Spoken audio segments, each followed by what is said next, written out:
ओम नमो भगवते वासुदेवाय। ओम नमो भगवते वासुदेवाय। ओम नमो भगवते वासुदेवाय। ओम नमो भगवते वासुदेवाय। ओम नमो भगवते वासुदेवाय। भगवद गीता यथारूप अध्याय 7 श्लोक संख्या 7। मत्तः परतरं नान्यत् किंचिदस्ति धनंजय। मयि सर्वमिदं प्रोतं सूत्रे मणिगणा इव। मत्तः परतरं नान्यत्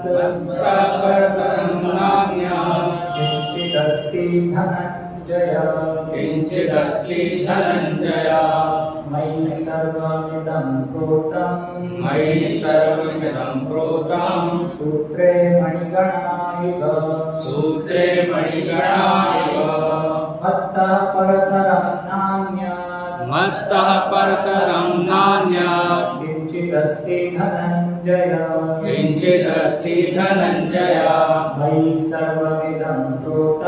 मयि सर्वमिदं प्रोतं सूत्रे मणिगणा इव। मत्तः परतरं नान्यत् किंचिदस्ति धनंजय। मयि सर्वमिदं प्रोतं सूत्रे मणिगणा इव।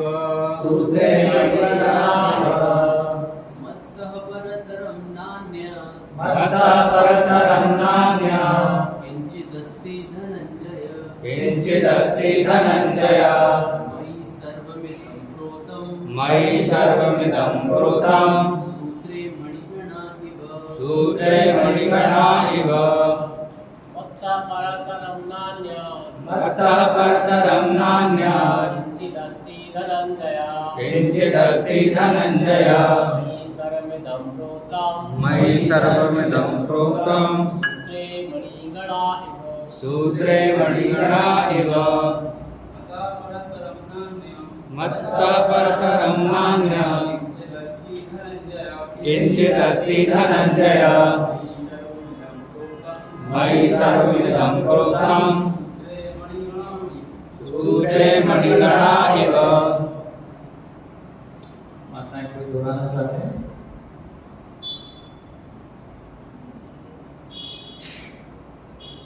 अनुवाद एवं तात्पर्य कृष्ण कृपा मूर्ति श्री श्रीमद् श्री भक्ति वेदांत स्वामी श्रील प्रभुपाद के द्वारा। अनुवाद। हे धनंजय, मुझसे श्रेष्ठ कोई सत्य नहीं है। जिस प्रकार मोती धागे में गुंथे रहते हैं, उसी प्रकार सब कुछ मुझ पर ही आश्रित है। तात्पर्य। परम सत्य साकार है या निराकार, इस पर सामान्य विवाद चलता है। जहां तक भगवद गीता का प्रश्न है, परम सत्य तो श्री भगवान श्री कृष्ण है और इसकी पुष्टि पद पद पर होती है। इस श्लोक में विशेष रूप से बल है कि परम सत्य पुरुष रूप है। इस बात की कि भगवान ही परम सत्य है, ब्रह्म संहिता में भी पुष्टि हुई है। ईश्वरः परमः कृष्ण सच्चिदानंद विग्रह। परम सत्य श्री भगवान कृष्ण ही है, जो आदि पुरुष हैं। समस्त आनंद के आधार गोविंद हैं और वे सच्चिदानंद स्वरूप हैं। ये सब प्रमाण निर्विवाद रूप से प्रमाणित करते हैं कि परम सत्य परम पुरुष हैं, जो समस्त कारणों का कारण है।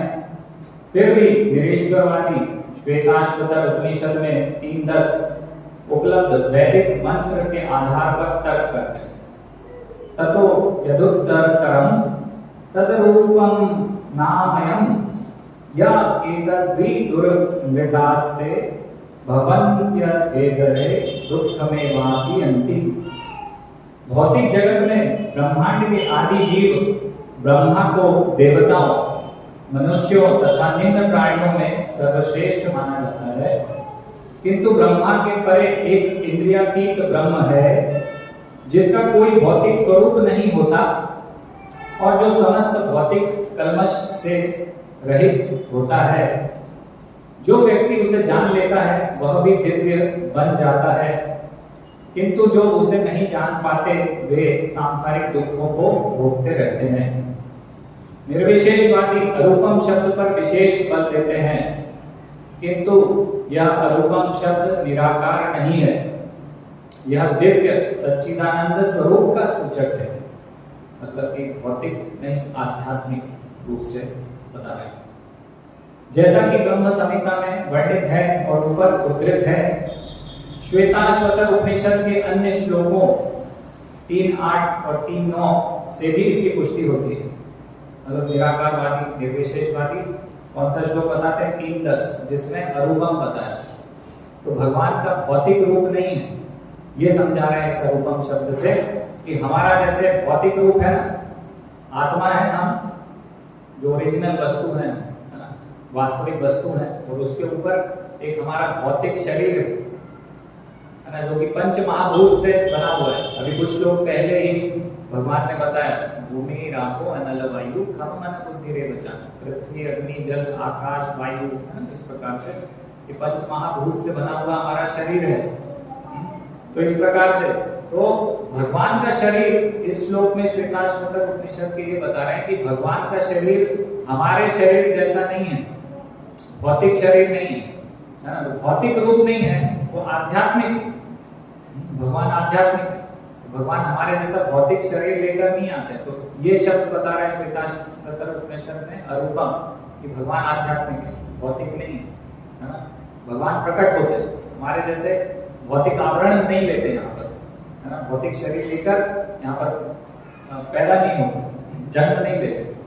भगवान का जन्म दिव्य है, क्योंकि भगवान दिव्य है, भगवान का शरीर भी दिव्य है, भौतिक नहीं है। तो इस प्रकार से अरूपम शब्द यहाँ पर ये सूचित कर रहा है, लेकिन उसको वो इस प्रकार से दिखाते हैं कि निराकार है, जो परम सत्य है, जो पूर्ण, जो भगवान है, वो क्या है? निराकार। इस प्रकार से उसको गलत समझते हैं। तो यहाँ पर ये क्लियर कर दिया, हमको बता रहे हैं यहाँ पर। तो श्वेताश्वतर उपनिषद के दूसरे और श्लोक है जिससे हम समझ सकते हैं कि अरूपम जो है, इसका मतलब ये है कि भगवान दिव्य है, आध्यात्मिक है, आध्यात्मिक रूप है भगवान का, भौतिक रूप नहीं है। तो और भगवान पुरुष है, निराकार नहीं। तो यहाँ पर और श्वेताश्वतर उपनिषद के अन्य श्लोक से हम समझ सकते हैं। तो उनका यहाँ पर हिंदी में अनुवाद है, वो पढ़ रहा हूँ, ध्यान से सुनिए। मैं उन भगवान को जानता हूँ जो अंधकार की समस्त भौतिक अनुभूतियों से परे है। उनको जानने वाला ही जन्म तथा मृत्यु के बंधन का उल्लंघन कर सकता है। उस परम पुरुष, है ना, यहाँ पर आ गया शब्द परम पुरुष, उस परम पुरुष के इस ज्ञान के अतिरिक्त मोक्ष का कोई अन्य साधन नहीं है। उन परम पुरुष से बढ़कर कोई सत्य नहीं है, क्योंकि वे श्रेष्ठतम है। तो दो बार यहाँ परम पुरुष आ रहा है, सेम मतलब उसी श्वेताश्वतर उपनिषद में। तो इन श्लोक पर उनका ध्यान नहीं जाता निराकारवादियों का, है ना, वो केवल अरूपम शब्द पकड़ के बैठे रहेंगे। वो अरूपम शब्द का भी गलत अर्थ निकालेंगे और जो सही अर्थ है उसका भी अनर्थ करेंगे, उसको स्वीकार नहीं करते। तो उन परम पुरुष से बढ़कर कोई सत्य नहीं है, क्योंकि वे श्रेष्ठतम है, वे सूक्ष्म से भी सूक्ष्मतर हैं और महान से भी महानतर।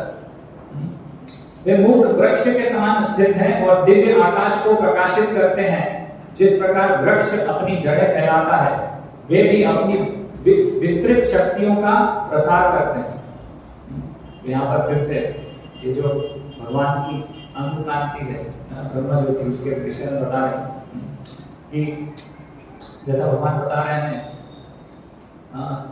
ना तदभास्यते सूर्यो ना शशांको ना पावक।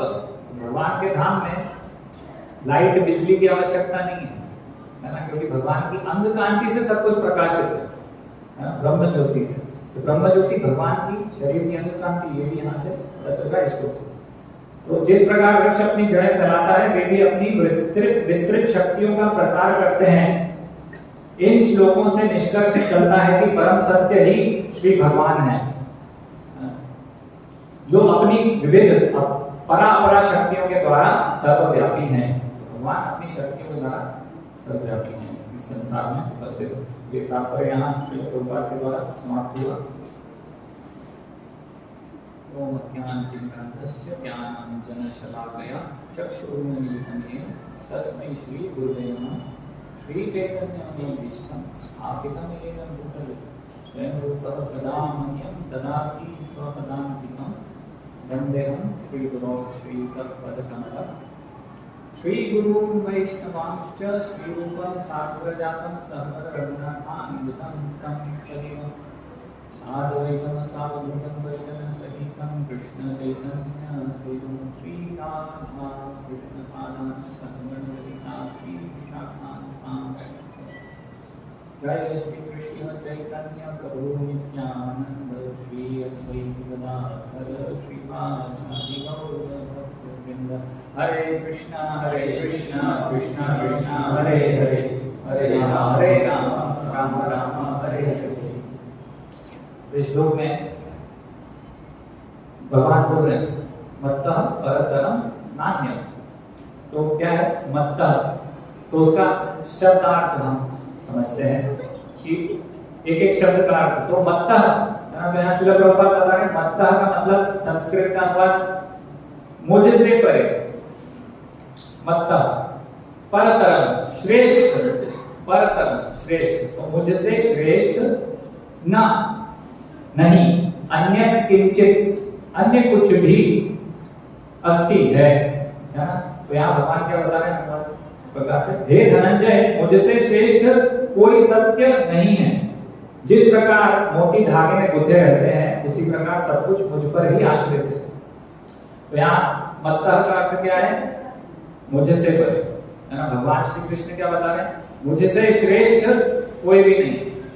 तो ये भगवत गीता में भगवान स्थापित कर रहे हैं कि भगवान श्री कृष्ण से श्रेष्ठ कोई भी नहीं है, कुछ भी नहीं है ना। तो कुछ का अर्थ क्या है? कुछ का अर्थ आप कुछ भी लगा सकते हैं। अनेक अनेक देवी देवता, है ना, ये प्रकृति, ब्रह्म ज्योति, कुछ भी हो, भगवान ने वहां स्थापित कर दिया कि मुझसे श्रेष्ठ कुछ भी नहीं है। तो बहुत सारा प्रचार है ना, कि अलग अलग पंथ वाले। तो कोई बोलेगा कि ब्रह्म ज्योति श्रेष्ठ है, कोई बोलेगा कि भगवान, तो यहाँ पर भगवान क्या है, उनके अंदर एक निराकार ब्रह्म है, तो वो बोल रहा है इनडायरेक्टली वो बोल रहा है कृष्ण के माध्यम से, है ना। तो ब्रह्म ज्योति श्रेष्ठ हुई। कबीर लेकर यहाँ पर लोग डाल देंगे, घुसा देंगे इसमें, मतलब जबरदस्ती कुछ भी करे जा रहे हैं, मन से कुछ भी कर रहे हैं। जबकि यहाँ बहुत सरल है इसको समझना। मत्तः इसका अर्थ क्या हुआ? मुझसे परे। अब इसका अर्थ ब्रह्म ज्योति या फिर कोई और व्यक्ति या विष्णु, है ना। मुझसे का अर्थ होता है कि कृष्ण बोल रहे हैं मैं, मुझसे कोई भी ऊपर नहीं है। मत्तः परतरम नान्यं, मुझसे ऊपर कोई नहीं। अब इसका अर्थ कैसे हम निकाल सकते हैं कि इसके ऊपर ब्रह्म ज्योति है, इसके ऊपर ब्रह्मा है, इसके ऊपर शिव जी हैं, इसके ऊपर विष्णु हैं, है ना, उनके ऊपर और मतलब बहुत सारा कुछ कबीर हैं। मतलब ये पूरा मनगढ़ंत सब कुछ चल रहा है। और ये अनंत काल से इस प्रकार से ऋषि मुनि और जो दार्शनिक हैं वो सब खोजबीन कर रहे हैं। पूरा जीवन लोग अपना इसके लिए निकाल देते हैं, इसको पहचानने में कि परम सत्य क्या है, परम पुरुष है कि निराकार है कि क्या है क्या है ना। अनेक अनेक पंथ हैं पूरे दुनिया में, हम घूमेंगे तो अनेक अनेक पंथ हैं, अनेक अनेक रास्ते हैं। कोई बोलेगा कि शिव जी भी वही है, दुर्गा भी वही है, आप भी वही हैं, मैं भी वही हूँ, सब परम सत्य हैं, सभी भगवान हैं, इस प्रकार का भी प्रचार है। लेकिन श्री कृष्ण यहाँ पर जो कि स्वयं आए हैं यहाँ पर, पूर्ण पुरुषोत्तम भगवान, वो बोल रहे हैं कि मुझसे ऊपर कोई नहीं। भगवान का एक और नाम है असम ऊर्ध्व, भगवान के समान भी कोई नहीं। तो भगवान यहाँ पर आते हैं और ये सब क्लियर कर रहे हैं। श्री कृष्ण जब यहाँ आते हैं तो सब कुछ क्लियर कर रहे हैं। अभी ये तो हम एक श्लोक पढ़ रहे हैं, इसका आधार है। अन्य श्लोक हैं जहाँ पर सब बता रहे हैं शिव जी की परिस्थिति, राम कौन है ना, अन्य शास्त्र हैं, ब्रह्म संहिता है, ब्रह्मा जी सब बता रहे हैं कि किसका क्या स्थान, ब्रह्म ज्योति क्या है, ये सब शास्त्र में दिया हुआ है। लेकिन फिर भी क्या है कि कृष्ण को हमें स्वीकार नहीं करना है, कृष्ण से कहीं ना कहीं द्वेष को हम जगह ढूंढते हैं कि कहाँ शास्त्र में ऐसा लिखा है कि कृष्ण को नीचे करो, है ना। शास्त्र में वो ढूंढो, वो शब्द ढूंढो, अरूपम। श्वेताश्वतर उपनिषद में इस श्लोक में लिखा अरूपम। तो भगवान को भी किस प्रकार से बता रहे हैं कि भगवान एक हमारे जैसे कोई व्यक्ति है ना, भगवान साधारण है। जबकि भगवान जब यहाँ आते हैं तो सब बताते हैं कि मैं असाधारण हूँ। जो भी उनकी लीलाएं हैं, सब हम लीलाएं सुन रहे हैं, सभी सुनते हैं, भारत में सबको पता है भगवान श्री कृष्ण की लीलाएं, राम की लीलाएं, लेकिन फिर भी हम स्वीकार नहीं करना चाहते। तो साधारण व्यक्ति की तरह नहीं है। भगवान ने ये बताया कि मैं त्रिकालदर्शी हूँ, है ना, ये स्थापित किया। अर्जुन को बता रहे हैं भगवान, अर्जुन को बोल रहे हैं कि सूर्यदेव विवस्वान को मैंने ये ज्ञान करोड़ों वर्ष पहले दिए। तो अर्जुन महाभारत अर्जुन कंफ्यूज, अरे ऐसे कैसे हो गया, आप तो मेरे सामने आए हैं, मेरे जितने लगभग मतलब मेरे तो आप मित्र हैं, सखा हैं, आप कैसे बता रहे हैं। तो भगवान वहां बता रहे हैं, है ना, भविष्यानि च भूतानि माम तु वेदना कस्य, मतलब है ना, भगवान वहां स्थापित कर रहे, बता रहे हैं कि देखो मुझे भूतकाल भी पता है, वर्तमान भी पता है और भविष्य भी पता है। तुम भूल जाते हो, मैं नहीं भूलता। हम बोलते हैं कि मैं भी भगवान हूं, आप भी भगवान।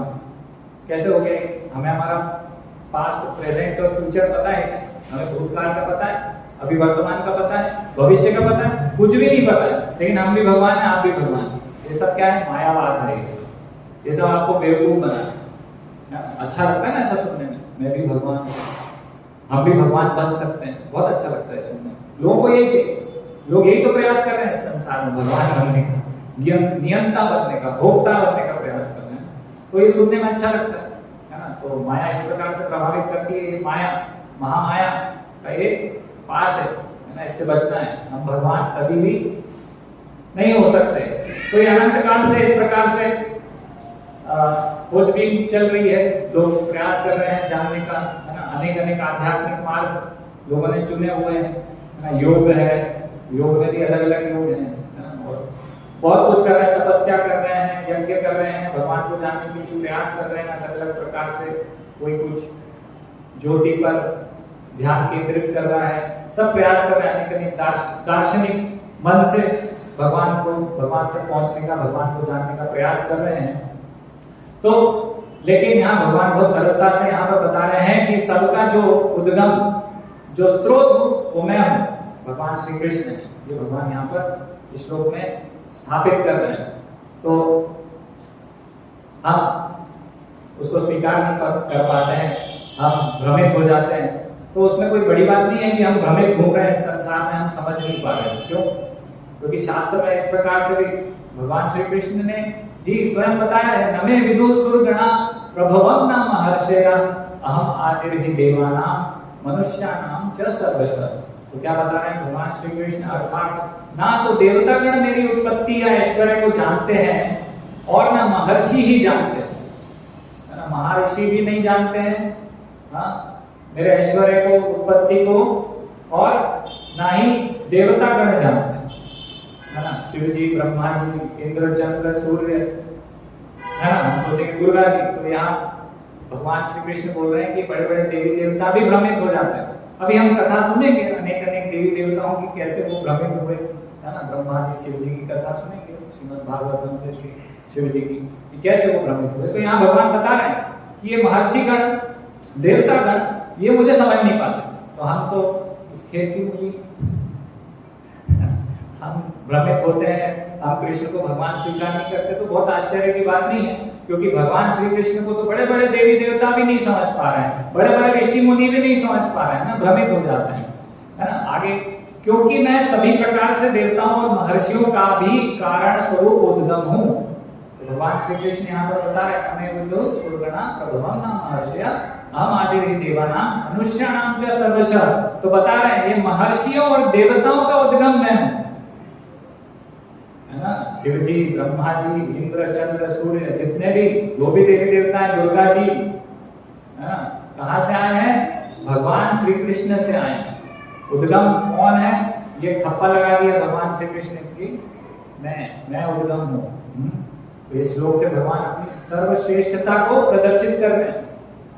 बहुत सरल है ये समझना, है ना। लेकिन अभी क्या द्वेष है, पता चला भगवत गीता कोई हटाओ, इसको नहीं मानते, अब वेद को मानेंगे, तो कृष्ण से द्वेष है। जबकि भगवान श्री कृष्ण बोल रहे हैं वेदैश्च सर्वे अहमेव वेद्यो वेदांत कृत वेद विद चाह। इस प्रकार से बता रहे हैं भगवान की वेदों से जानना है तो मुझे जानना, वेदों से जानना है तो क्या जानना है कि भगवान श्री कृष्ण पूर्ण पुरुषोत्तम भगवान है, सर्वश्रेष्ठ है।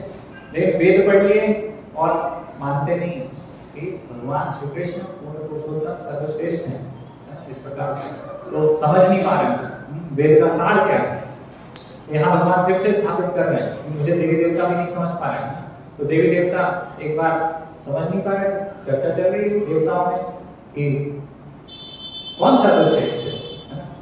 अभी पूरे संसार में हम 33 करोड़ देवी देवता और पता नहीं किसी बाबा जी और किसी को भी भगवान समझ लेते हैं और उनकी पूजा पाठ करना शुरू कर देते हैं बिना जाने बिना समझे। तो इसी प्रकार से देवी देवता भी आश्चर्यचकित हैं कि सर्वश्रेष्ठ कौन है, तो वो आपस में चर्चा कर रहे हैं और उसका निष्कर्ष नहीं निकाल पा रहे हैं। लेकिन फिर भी उन्होंने एक निष्कर्ष निकाला कि या तो ब्रह्मा जी या विष्णु जी या शिव जी, इन तीनों में से कोई सर्वश्रेष्ठ होगा। तो उन्होंने विचार किया कि कैसे पता करें। तो उन्होंने कहा चलो ठीक है, हम एक कोई बहुत बड़े ऋषि मुनि को इस कार्य को सौंप देते हैं। उन्होंने क्या करा, भृगु मुनि को बुलाया, बोला कि देखो हम विचार कर रहे हैं, विचार विमर्श हो रहा है लेकिन निष्कर्ष नहीं आ पा रहा है। अभी हमें लगता है कि शिव जी देखो तांडव करते हैं और पूरा सृष्टि का संहार कर देते हैं, पूरा हलाहल पी गए, वो सर्वश्रेष्ठ हैं। अभी हमें लगता है कि विष्णु जी देखो इतने अवतार लिए तो वो सर्वश्रेष्ठ है, और ब्रह्मा जी देखो अनंत कोटि विश्व ब्रह्मांड की ये सृष्टि कर रहे हैं, तो ये देखो ये बहुत बड़ा चमत्कार है। इस प्रकार से तो ब्रह्मा जी बड़े हुए। तो हम लोग अभी निर्णय पर नहीं पहुंच पा रहे हैं। उन्होंने भृगु मुनि को बताया कि आपको हम अपॉइंट करते हैं, आपको ये कार्य देते हैं, आप पता करके बताइए कि इन तीनों में से श्रेष्ठ कौन है। तो श्रेष्ठ पता करने के लिए भृगु मुनि ब्रह्मा जी के पास पहुंचे। तो ब्रह्मा जी के पास भृगु मुनि पहुंचे तो ब्रह्मा जी से भृगु मुनि की उत्पत्ति हुई है, उन्हीं के पुत्र हैं। तो उनके पास गए, लेकिन उन्होंने सोचा कि अभी इनको टेस्ट करना है, इनका देखना है ये परम है कि नहीं, ये सर्वश्रेष्ठ है कि नहीं। तो अभी क्या है, इनको प्रणाम नहीं करूंगा, उनको प्रणाम नहीं किए। जबकि हमारा वैदिक कल्चर, हमारा संस्कृति इस प्रकार से पिता के पास गए हैं तो उनको प्रणाम करना चाहिए, चरण स्पर्श करते हैं। लेकिन उन्होंने कोई आदर सम्मान रिस्पेक्ट उनको नहीं दी।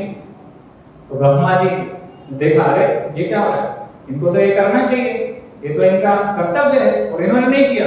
तुरंत ब्रह्मा जी को गुस्सा आ गया, उनकी आंखें एकदम तेज से भर गई। इस प्रकार से उनको बहुत गुस्सा आया। वो समझ गए भृगु मुनि वहीं पे, वो इनको तो अपनी इंद्रियों पे, अपने गुस्से पे कंट्रोल नहीं है, नियंत्रण नहीं है। ये परम कैसे हो सकते हैं, ये परम नहीं है। वहां पे सिद्ध हो गया कि ब्रह्मा जी परम नहीं है, और भृगु मुनि ने उनसे क्षमा मांगी, आगे बढ़ गए।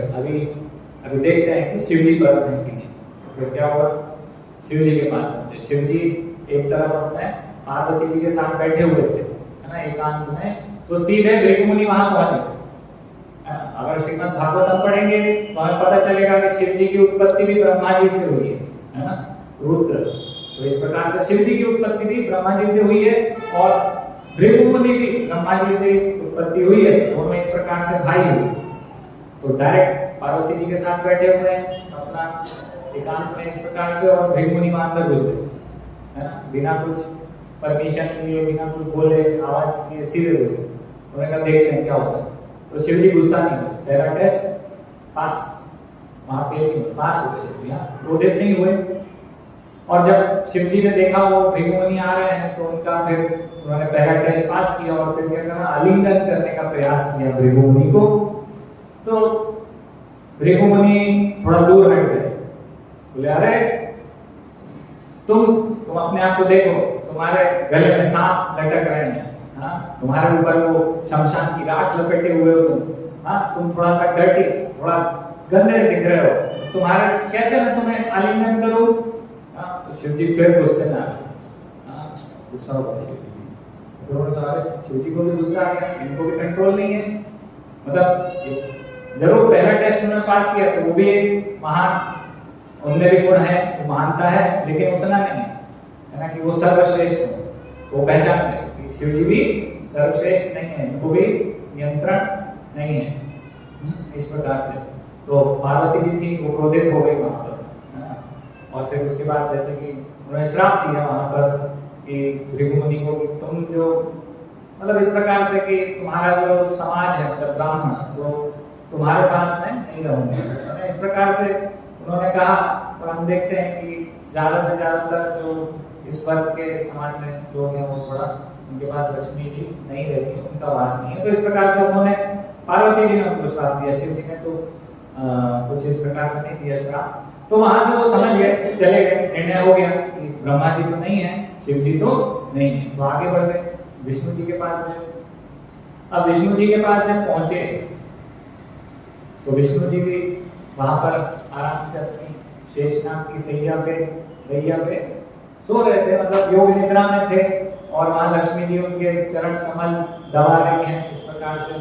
और भृगु मुनि जैसे ही वहां पे पहुंचे तो भृगु मुनि ने क्या किया, उनकी छाती पे ठोकर मार दी पैर से, उनको टेस्ट करने के लिए। तो छाती पे विष्णु जी के ठोकर मार दी। तो अभी हम सो रहे हो घर में हमारे आराम से सोफे पे, है ना, कोई आए हमारी छाती पे जोर से लात मार दे, हम क्या करेंगे? हम पता नहीं कहाँ उसको लात मारेंगे घर से भगा देंगे।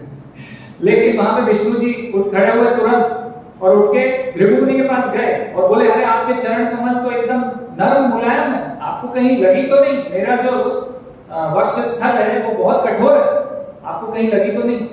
मुझे क्षमा कर दीजिए, है ना। इस प्रकार से वो आपको चोट पहुंच गई होगी, मुझे क्षमा कीजिए, इस प्रकार से बोलेंगे। तो भृगु मुनि सोचा अच्छा ये ही है सर्वश्रेष्ठ, तो ये सर्वश्रेष्ठ है। तो इस प्रकार से वहां पर पता चला कि विष्णु जी हैं वो सर्वश्रेष्ठ है ना। तीनों में से कौन सर्वश्रेष्ठ है? विष्णु जी हैं, है ना। तो विष्णु जी, लेकिन अभी यहाँ पर हम अगर देखें तो तत्व की दृष्टि से विष्णु जी श्रेष्ठ हैं, लेकिन विष्णु जी की उत्पत्ति कहाँ से हुई है?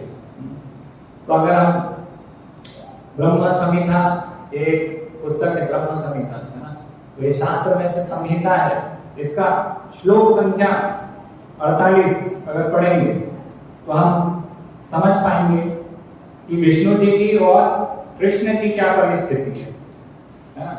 तो यस्यैव निश्वसित काल मथावलंब्य जीवन्ति लोम विविजा जगदंड नाथा विष्णुर्महान स इह यस्य कला विशेषो गोविंदम आदि पुरुषम तमहं भजामि। तो वहां तो पता चला कि विष्णु जी श्रेष्ठ है, लेकिन विष्णु जी कौन है? तो विष्णु जी और कृष्ण में क्या रिलेशन है ना, क्या बोलेंगे, संबंध है। तो इस श्लोक के तात्पर्य से हम समझते हैं महाविष्णु के रोम छिद्रों से प्रकट ब्रह्मा, यानी ब्रह्मा जी कहां से आते हैं? महाविष्णु के रोम छिद्रों में से भौतिक ब्रह्मांडों के अन्य स्वामी गण उनके एक निश्वास जितने काल तक ही जीवित रहते हैं। तो ब्रह्मा जी कितना जीवित रहते हैं? जितना कि महाविष्णु अपनी श्वास छोड़ रहे हैं, वापस लेंगे तो ब्रह्मा जी भी अंदर समाप्त है। तो ब्रह्मा जी की जो आयु है कितनी है? एक श्वास बराबर महाविष्णु जी की, एक सांस ले रहे हैं तो अनंत कोटि विश्व ब्रह्मांड निकल रहे हैं, उसी में ही ब्रह्मा जी का, है ना, अस्तित्व है। तो परंतु जिनकी एक विशिष्ट कला मात्र महाविष्णु भी है। तो महाविष्णु कौन है? श्री कृष्ण की कला है। कला यानी कि भगवान का विस्तार, है ना। पहला जब वो एक्सपेंशन विस्तार कर रहे हैं तो वो अंश होते हैं, और अंश से जो विस्तार होते हैं तो वो फिर कला होते हैं, अंश के अंश के अंश। तो इस प्रकार से महाविष्णु कौन है? महाविष्णु कला है ना। तो महाविष्णु, विष्णु जी की उत्पत्ति कहां से हो रही है? उनका स्रोत कौन है? कृष्ण है। ये यहाँ पर ब्रह्मा जी बता रहे हैं ना। उन आदि पुरुष भगवान गोविंद का मैं भजन करता हूँ। तो परम कौन हुए? भगवान श्री कृष्ण, है ना। शास्त्र का ये मत है। तो जैसे हम बोल रहे हैं ब्रह्म संहिता से अभी हमने बताया कि विष्णु कौन है? भगवान श्री कृष्ण के विस्तार है। विस्तार भी नहीं है, विस्तार के विस्तार है ना, इस प्रकार से डायरेक्ट विस्तार भी नहीं है ना, प्रथम नहीं है, तो उनके अंश के अंश के अंश है, इस प्रकार से महाविष्णु है। तो उनका जो स्रोत है विष्णु का वो कौन है? कृष्ण। तो एक कथा है ना? तो अक्रूर जी जब लेकर जा रहे थे कृष्ण और बलराम को, कहाँ ले जा रहे थे? मथुरा में। तो मथुरा जब ले जा रहे थे तो बीच में स्नान करने के लिए उतरे यमुना में अक्रूर जी, है ना, और स्नान करने के लिए उतरे और स्नान कर रहे थे। तो उस समय क्या हुआ था? उस समय भगवान ने दर्शन दिए थे उनको यमुना जी में, अक्रूर जी को, है ना। तो उस समय जो दर्शन दिए भगवान ने, तो भगवान ने अपना विस्तार किया था विष्णु जी ने। तो इसका मतलब यह है कि जो विष्णु जी की उत्पत्ति हो रही है वो कहाँ से हो रही है? उसका जो स्रोत है वो क्या है? कृष्ण है। तो यहाँ से भी ये पता चल रहा है, इस कथा से भी ये स्थापित हो रहा है कि विष्णु का स्रोत कौन है? भगवान श्री कृष्ण है। तो और जब भगवत गीता भगवान और अर्जुन के बीच में जब ये वार्तालाप चल रहा था, भगवत गीता चल रही थी, उस समय भगवान ने अपना विराट रूप दिखाया, है ना। तो विराट रूप दिखाया था जब भगवान ने अपना, तो 10वें अध्याय, ये भगवत गीता का 10वां अध्याय है विराट रूप। तो उसमें भगवान ये स्थापित कर रहे हैं कि विष्णु के स्रोत कौन है? भगवान श्री कृष्ण। वहां भी जो भगवान ने विराट रूप दिखाया, उस समय क्या हुआ? उस समय एक और चीज है। तो पहले हम ये श्लोक पढ़ते हैं, श्लोक संख्या 22 है, 11वें अध्याय, 11वां अध्याय है विराट रूप और उसका श्लोक संख्या 22। तो इससे पता चल रहा है कि जो देवी देवता हैं वो सब भगवान श्री कृष्ण से आते हैं और उन पर निर्भर है। तो जब भगवान श्री कृष्ण अपना विराट रूप दिखा रहे थे और ये भगवत गीता कह रहे थे और ये सब बता रहे थे कि मैं परम हूँ, इस प्रकार से सर्वश्रेष्ठ हूँ, ये स्थापित कर रहे थे। तो उस समय ये श्लोक में वर्णन आ रहा है कि शिव के विविध रूप आदित्य गण, वसु, साध्य, विश्व देव, दोनों अश्विनी कुमार, मरुदगण, पितृगण, गंधर्व, यक्ष, असुर, सिद्ध देव, सभी आपको आश्चर्य पूर्वक देख रहे हैं। जब ये भगवान स्थापित कर रहे हैं कि मेरे से ऊपर कोई नहीं है, तो सब वहां शिव जी भी उपस्थित है ना, अनेक अनेक रूप, मतलब ये शिव जी के विविध रूप बता रहे हैं ना, रुद्र, है ना। तो शिव जी भी उपस्थित है वहां पर, लेकिन शिव जी ये नहीं बोल रहे कि कृष्ण गलत बोल रहे हैं, हाँ सर्वश्रेष्ठ मैं हूँ, वहां बीच में नहीं आए, क्योंकि उनको भी पता है कि परम सत्य है, यही सर्वश्रेष्ठ है ना। और फिर यहाँ पर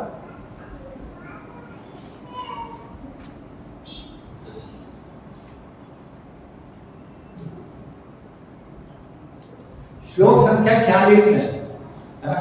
तो ये श्लोक संख्या 46 का अनुवाद एवं तात्पर्य में पढ़ूंगा, जहां पर हमें पता चल रहा है कि जो विष्णु है इनका स्रोत कृष्ण है ना। तो अर्जुन बोल रहे हैं यहाँ पर, हे विराट रूप, हे सहस्त्रभुज भगवान। जब विराट रूप देख रहे हैं उनका, तो क्या हुआ? अर्जुन भी घबरा गए, अर्जुन भी भयभीत हो गए उनका विराट रूप देख के, है ना। तो सारी जो सेना वहां पर लड़ने के लिए उपस्थित थी, तो वो तो भगवान के मुख में दिख रहे हैं, भीष्मदेव, द्रोणाचार्य, ये सब, है ना, ये सब कहाँ दिख रहे हैं? भगवान के मुख में। और इस प्रकार से बता रहे हैं कि कुछ का मुख तो भगवान के दांतों में भगवान ने मसल चुके हैं। तो भगवान यहाँ पर पहले बता रहे हैं कि देखो इनको तो मैं पहले ही समाप्त कर चुका हूँ, निमित्त मात्र भव सर्वसाची। तो मतलब बता रहे हैं कि तुम निमित्त मात्र बन जाओ, है ना, इनको तो मैं सबको समाप्त कर चुका हूँ अर्जुन पहले से। तो विराट रूप दिखा रहे हैं भगवान, इतना भयानक रूप था कि अर्जुन भयभीत हो गया। अर्जुन क्षत्रिय है लेकिन फिर भी भयभीत हो गया ना, मारना काटना और ये सब उसके लिए देखा हुआ है सब, लेकिन भगवान का विराट रूप देख के वो भयभीत हो गए। तो उसने फिर उनसे आग्रह किया कि आप अपना चतुर्भुज रूप दिखाइए। तो वो इस श्लोक में बता रहे हैं, हे विराट रूप, हे सहस्त्रभुज भगवान, मैं आपके मुकुटधारी चतुर्भुज रूप का दर्शन करना चाहता हूँ, है ना। विराट रूप नहीं, चतुर्भुज रूप दिखाइए। तो क्या बोल रहे हैं? आपके चतुर्भुज रूप, यानी कि कृष्ण का है चतुर्भुज रूप। जैसे हम आत्मा है और शरीर हमारी प्रॉपर्टी है, इसी प्रकार से भगवान है और भगवान के अलग अलग भगवान के रूप है ना। तो भगवान कौन है? कृष्ण है, उनसे रूप आते हैं। इसका मतलब ये हुआ जिसमें आप अपने चारों हाथों में शंख, चक्र, गदा तथा पद्म धारण किए हुए हो, मैं उसी रूप को देखने की इच्छा करता हूँ, है ना। तो विराट रूप से फिर भगवान ने बीच में चतुर्भुज रूप अपनाया, दिखाया वहां पर अर्जुन को। तो तात्पर्य ब्रह्म संहिता में कहा गया है राम आदि मूर्तिषु कलानियमेन तिष्ठन्, भगवान सैकड़ों हजारों रूपों में नित्य विद्यमान रहते हैं, जिनमें से राम, नृसिंह, नारायण उनके मुख्य रूप हैं। ये सब किसके रूप हैं? राम, नृसिंह, वामन, ये सब भगवान श्री कृष्ण के रूप हैं। रूप तो असंख्य हैं, किंतु अर्जुन को ज्ञात था कि कृष्ण ही आदि भगवान हैं, जिन्होंने यह क्षणिक विश्व रूप धारण किया है। अब वह प्रार्थना कर रहा है कि भगवान अपने नारायण नित्य रूप का दर्शन दे। इस श्लोक से श्रीमद् भागवतम के कथन की निस्संदेह पुष्टि होती है कि कृष्ण आदि भगवान है और अन्य सारे रूप उन्हीं से प्रकट होते हैं। वे अपने अंशों से भिन्न नहीं हैं और वे अपने असंख्य रूपों में भी ईश्वर ही बने रहते हैं। इन सारे रूपों में वे तरुण दिखते हैं, बूढ़े नहीं होते भगवान, है ना। जैसे कि हम बोलते हैं कि कोई बाबा भगवान है और वो बूढ़े होके जर्जर होके बिल्कुल उनका हड्डियां बजने लगती हैं और फिर मरते हैं। यहाँ क्या बता रहे कि भगवान हमेशा नित्य रूप से यौवन अवस्था में रहते हैं। नव यौवनम च, शास्त्र से पता चल रहा है ना। इन सारे रूपों में वे तरुण दिखते हैं, बूढ़े नहीं होते। यही भगवान का स्थायी लक्षण है। कृष्ण को जानने वाला इस भौतिक संसार के समस्त कल्मश से मुक्त हो जाता है। तो यहाँ भी इस श्लोक से पता चल रहा है कि कृष्ण को अर्जुन ने आग्रह किया कि आप अपना चतुर्भुज विष्णु रूप दिखाइए, नारायण रूप दिखाइए। तो किसका रूप है वो, है ना। जहां भी हम देख रहे हैं तो कृष्ण से विस्तार होके वो विष्णु रूप में आ रहे हैं, नारायण रूप में आ रहे हैं, है ना।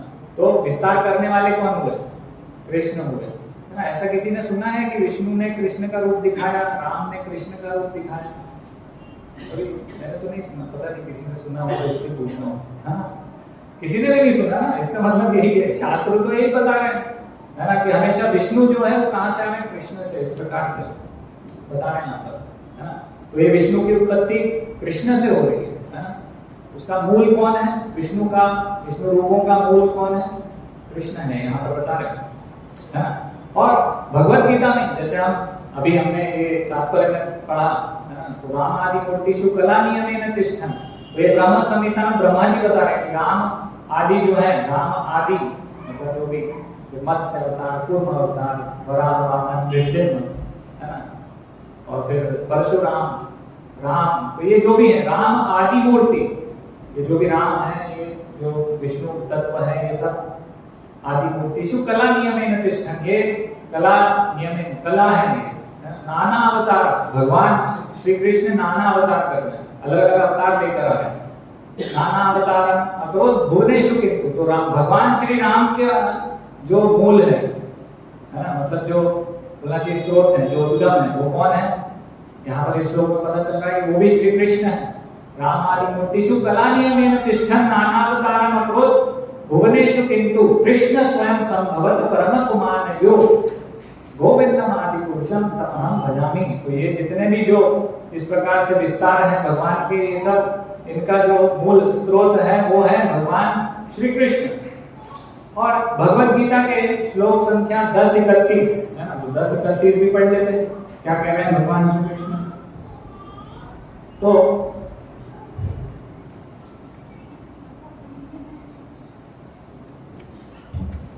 भगवत गीता के 10वें अध्याय के 31वें श्लोक में क्या है? पवनः पवतामस्मि रामः शस्त्रभृतामहं झषाणां मकराश्चास्मि स्तोत्रतसाम् अस्मि जानवी। तो यहाँ पर क्या बता रहे हैं भगवान श्री कृष्ण? समस्त पवित्र करने वालों में मैं वायु हूँ, शस्त्रधारियों में मैं राम हूँ। क्या बोल रहे हैं? अस्मि, अस्मि शब्द का अर्थ यहाँ पर बता रहे हैं, शब्द का अर्थ हूँ, मैं हूँ, इस प्रकार से। तो शस्त्रधारियों में अहम, मैं हूँ, इस प्रकार से बता रहे हैं, है ना। अभी इसका अर्थ कोई क्या निकालेगा पता नहीं, दूसरे पंथ वाले कुछ भी कर सकते हैं, तोड़ मरोड़ के इसमें घुसेड़ दें कि भाई कबीर कबीर है वो, तो राम है, कुछ भी बोल सकते हैं, ठीक है। लेकिन यहाँ सरल संस्कृत के अनुवाद से हमें समझ में आ रहा है अस्मि अहम, मैं हूँ, शस्त्रधारियों में मैं राम हूं। भगवान श्री कृष्ण ये स्थापित कर रहे हैं, क्लेम कर रहे हैं, और केवल भगवान श्री कृष्ण इसको क्लेम कर सकते हैं। और सारे देवी देवता सुन रहे हैं, कोई वहां पे कोई उनका खंडन करने के लिए उपस्थित नहीं हुआ कि शस्त्रधारी में तुम राम नहीं हो। तो क्योंकि भगवान श्री कृष्ण ही राम का अवतार लेते हैं, ये ब्रह्मा जी बता रहे हैं रामादि मूर्ति श्लोकों में, ब्रह्म संहिता। यहाँ पे भगवान श्री कृष्ण भी बता रहे हैं कि शस्त्रधारियों में मैं राम हूं। तो राम का स्रोत कौन है? भगवान श्री कृष्ण है ना।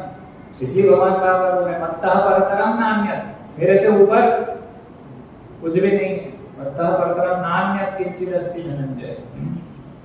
तो इस प्रकार से, और शिव जी के बारे में है ना, तो शिव जी के बारे में भगवद गीता 10:23 में बता रहे हैं भगवान श्री कृष्ण। तो क्या बता रहे हैं वो भी पढ़ लेते हैं, है ना।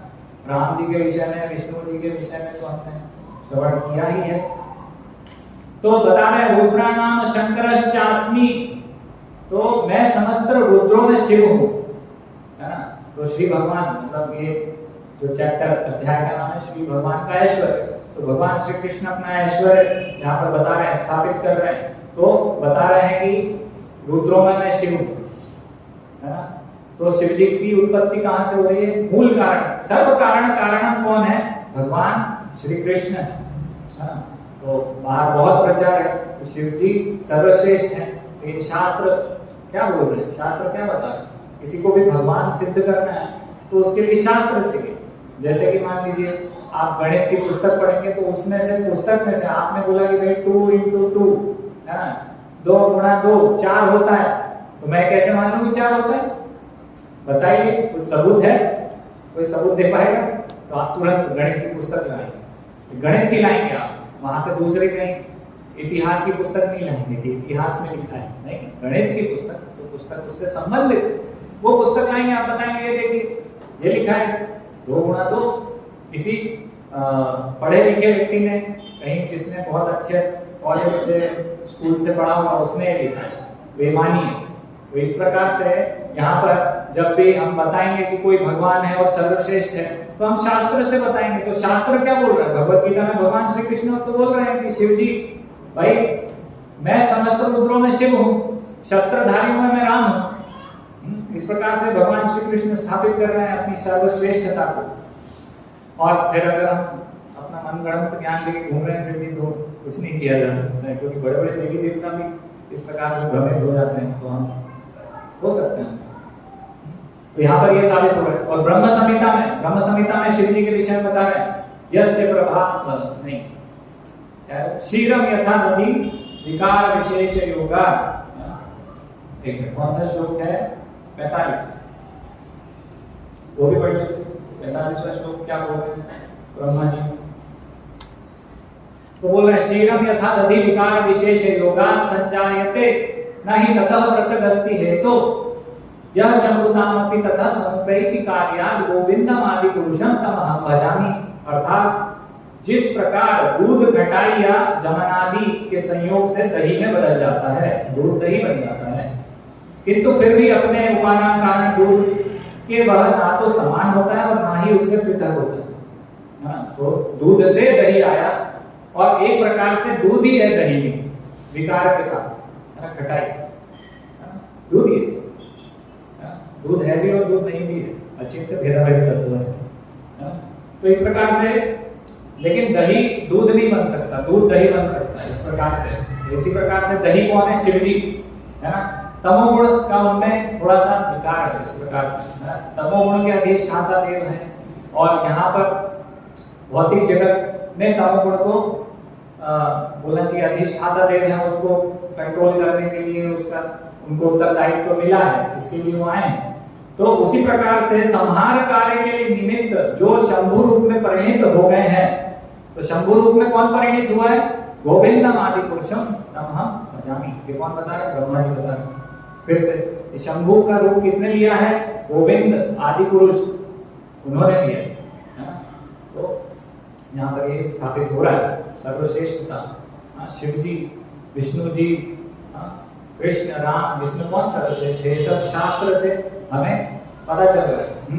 तो दुर्गा जी के विषय में अभी दुर्गा जी बैठी थी मौलिक सब लोगों ने बहुत दुर्गा जी की भक्ति करी है, तो दुर्गा जी के विषय में भी हम यहाँ पर पढ़ लेते हैं।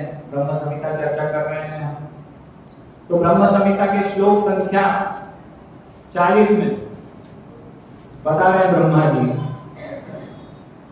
40 नहीं दूसरा श्लोक 44। तो 44वें श्लोक में बता रहे हैं सृष्टि स्थिति प्रलय साधन शक्ति रेखा छाये वयस्य भुवनानि विभर्ति दुर्गा इच्छानुरूपमपि यस्य च चेष्टते सः गोविंदम आदि पुरुषम तमहम भजामि। तो ये बता रहे हैं अर्थात भौतिक जगत की सृष्टि स्थिति एवं प्रलय की साधन कारिणी चित्त शक्ति की छाया स्वरूपा माया शक्ति है ना, विभर्ति दुर्गा, दुर्गा देवी है ना, जो कि सभी के द्वारा दुर्गा नाम से पूजित होती हैं, जिनकी इच्छा के अनुसार वे चेष्टाएं करती हैं।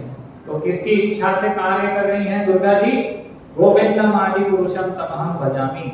यहाँ पर दुर्गा जी के विषय में बता रहे हैं कि किस पर आश्रित है दुर्गा जी, इनकी इच्छाओं से कार्य कर रही हैं इस भौतिक जगत में। वो भगवान गोविंद, भगवान श्री कृष्ण की इच्छा से कार्य कर रही हैं दुर्गा जी। तो ये स्थिति है देवी देवताओं की और भगवान के अलग अलग जो विस्तार हैं उनकी, है ना। तो अभी शिव जी के विषय में, दुर्गा जी के विषय में, राम भगवान के विषय में हमने चर्चा किया ब्रह्म संहिता से। और एक और बहुत बड़ी जो भूल धारणा है कि ब्रह्म ज्योति परम है ना। तो ब्रह्म ज्योति के विषय में ब्रह्म संहिता ने श्लोक संख्या 40 में क्या बताया, वो भी श्रवण कर लेते। यस्य प्रभा प्रभवतो जगदण्ड कोटि कोटिश्वशेष वसुधादि विभूति भिन्नम तद ब्रह्म निष्कलम अनंत शेषम भूतम गोविंदम आदि पुरुषम तमहम भजामि। तो जिनकी प्रभा यानी भगवान का जो भगवान से लाइट निकल रही प्रभा, भगवान की अंध कांति है ना, जिनकी प्रभा उपनिषदों में वर्णित। तो अब ये एक उपनिषद रखा है श्री ईशोपनिषद, इसका 15वां श्लोक भी अभी हम चर्चा कर लेंगे क्या लिखा है ब्रह्म ज्योति के विषय में। जिनकी प्रभा उपनिषदों में वर्णित निर्विशेष ब्रह्म का स्रोत है। निर्विशेष ब्रह्म का स्रोत क्या है? ब्रह्म ज्योति का स्रोत क्या है? जिनकी प्रभा यानी भगवान की जो अंग कांति है वो ब्रह्म ज्योति का स्रोत है। ब्रह्म ज्योति क्या है? भगवान के अंग शरीर की कांति है, यहाँ पर ये स्थापित हो रहा है। तथा करोड़ों ब्रह्मांडों में अनंत विभूतियों के रूप में भेद को प्राप्त होने के नाते निर्वाण छिन्न रूप अनंत सत्य के रूप में प्रकट होते हैं गोविंदम आदि पुरुषम। उन आदि पुरुष भगवान गोविंद का मैं भजन करता हूँ। तो ये गोविंद की अंग कांति है, ये जो ब्रह्म ज्योति है भगवान श्री कृष्ण की अंग कांति है। ये यहाँ पर ब्रह्म संहिता में ब्रह्मा जी स्थापित कर रहे हैं। तो ईशोपनिषद में 15वां श्लोक है। तो 15वें श्लोक में ब्रह्म ज्योति के विषय में बताया है हिरण्यमयेन पात्रेण सत्यस्यापि हितं मुखं तत्त्वं पूषन्न पावृणु सत्य धर्माय दृष्टये। अर्थात अनुवाद, हे भगवान, हे समस्त जीवों के पालक, आपका असली मुखमंडल तो आपके चमचमाते तेज से ढका हुआ है। तो भगवान का दर्शन हम साधारण भौतिक आंखों से वैसे भी नहीं कर सकते। भगवान जब यहाँ पर आते हैं तो भगवान अपना दर्शन देते हैं, लेकिन अपनी इच्छा से देते हैं। भगवान जब विराट रूप दिखा रहे थे तो अर्जुन को दिख रहा था, अन्यों को नहीं दिख रहा। भगवान ने जब ये जो दुर्योधन की सभा में अपना विराट रूप वहां भी दिखाया था, तो वहां भी जब वो दिखा रहे थे तो सबको वो सब दर्शन नहीं कर पाए। जो भगवान के जो मुखमंडल की, जो भगवान की जो अंग कांति है ऐसी है कि उनका दर्शन नहीं कर सकते। सबकी आंखें बंद हो गई वहां पर सभा में, केवल कुछ भक्त ही उनका दर्शन कर पाए।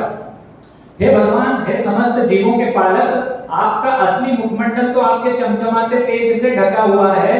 कृपा करके इस आवरण को हटा लीजिए और अपने शुद्ध भक्त को अपना दर्शन दीजिए।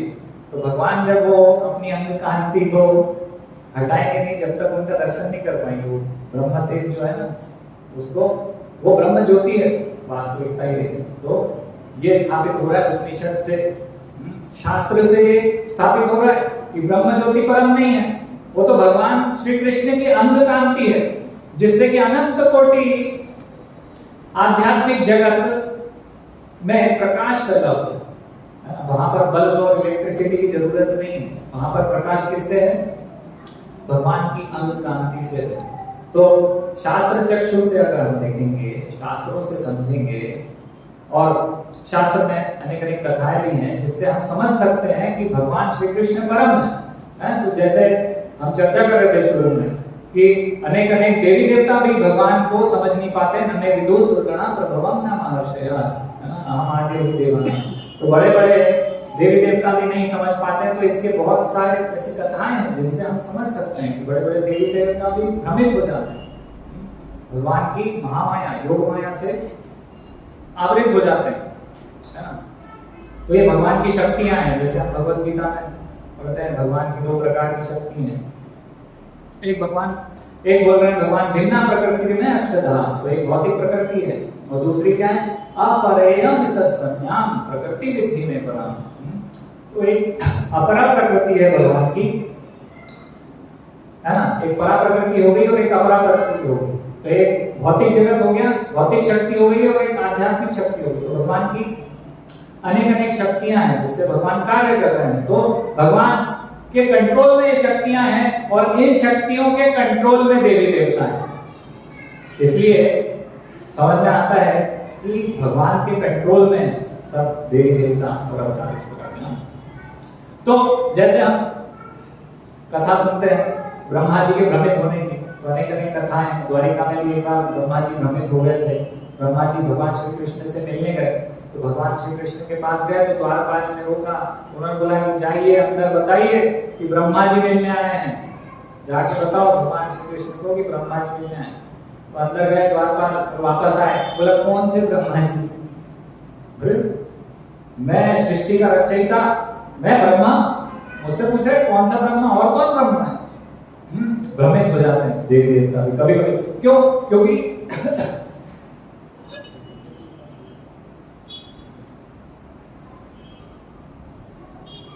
भ्रमित इसलिए हो जाते हैं, हम भौतिक जगत में भी उदाहरण देखते हैं कि लोग भ्रमित क्यों हो जाते हैं, भगवान को क्यों भूल जाते हैं? क्योंकि पावर आ जाता है, पैसा आ जाता है, थोड़ी पावर आ गई, पैसा आ गया तो पावर आ जाती है, तो फिर आदमी बोलता है हम देख लेंगे, कर लेंगे, सब हो जाएगा, चिंता मत करो, ये भी कर देंगे, वो भी कर देंगे, जो चाहिए वो हो जाएगा। कहां से? पावर से भ्रमित हो गए कि मैं सब कुछ नियंता हूं, मैं परम नियंता हूं, मैं सब कंट्रोल कर दूंगा। तो इसी प्रकार से देवी देवताओं के पास इतनी बड़ी बड़ी पावर है, बारिश कंट्रोल कर सकते हैं, हवा को कंट्रोल कर सकते हैं, तूफान ला सकते हैं, सुनामी ला सकते हैं। तो इस प्रकार से तो ये पावर आने से भ्रमित हो जाते हैं, उनको लगता है कि अभी देखो मैं भी तो हूं, और कभी कभी लगता है मैं ही हूं सर्वश्रेष्ठ, भूल जाते हैं कि भगवान श्री कृष्ण सर्वश्रेष्ठ।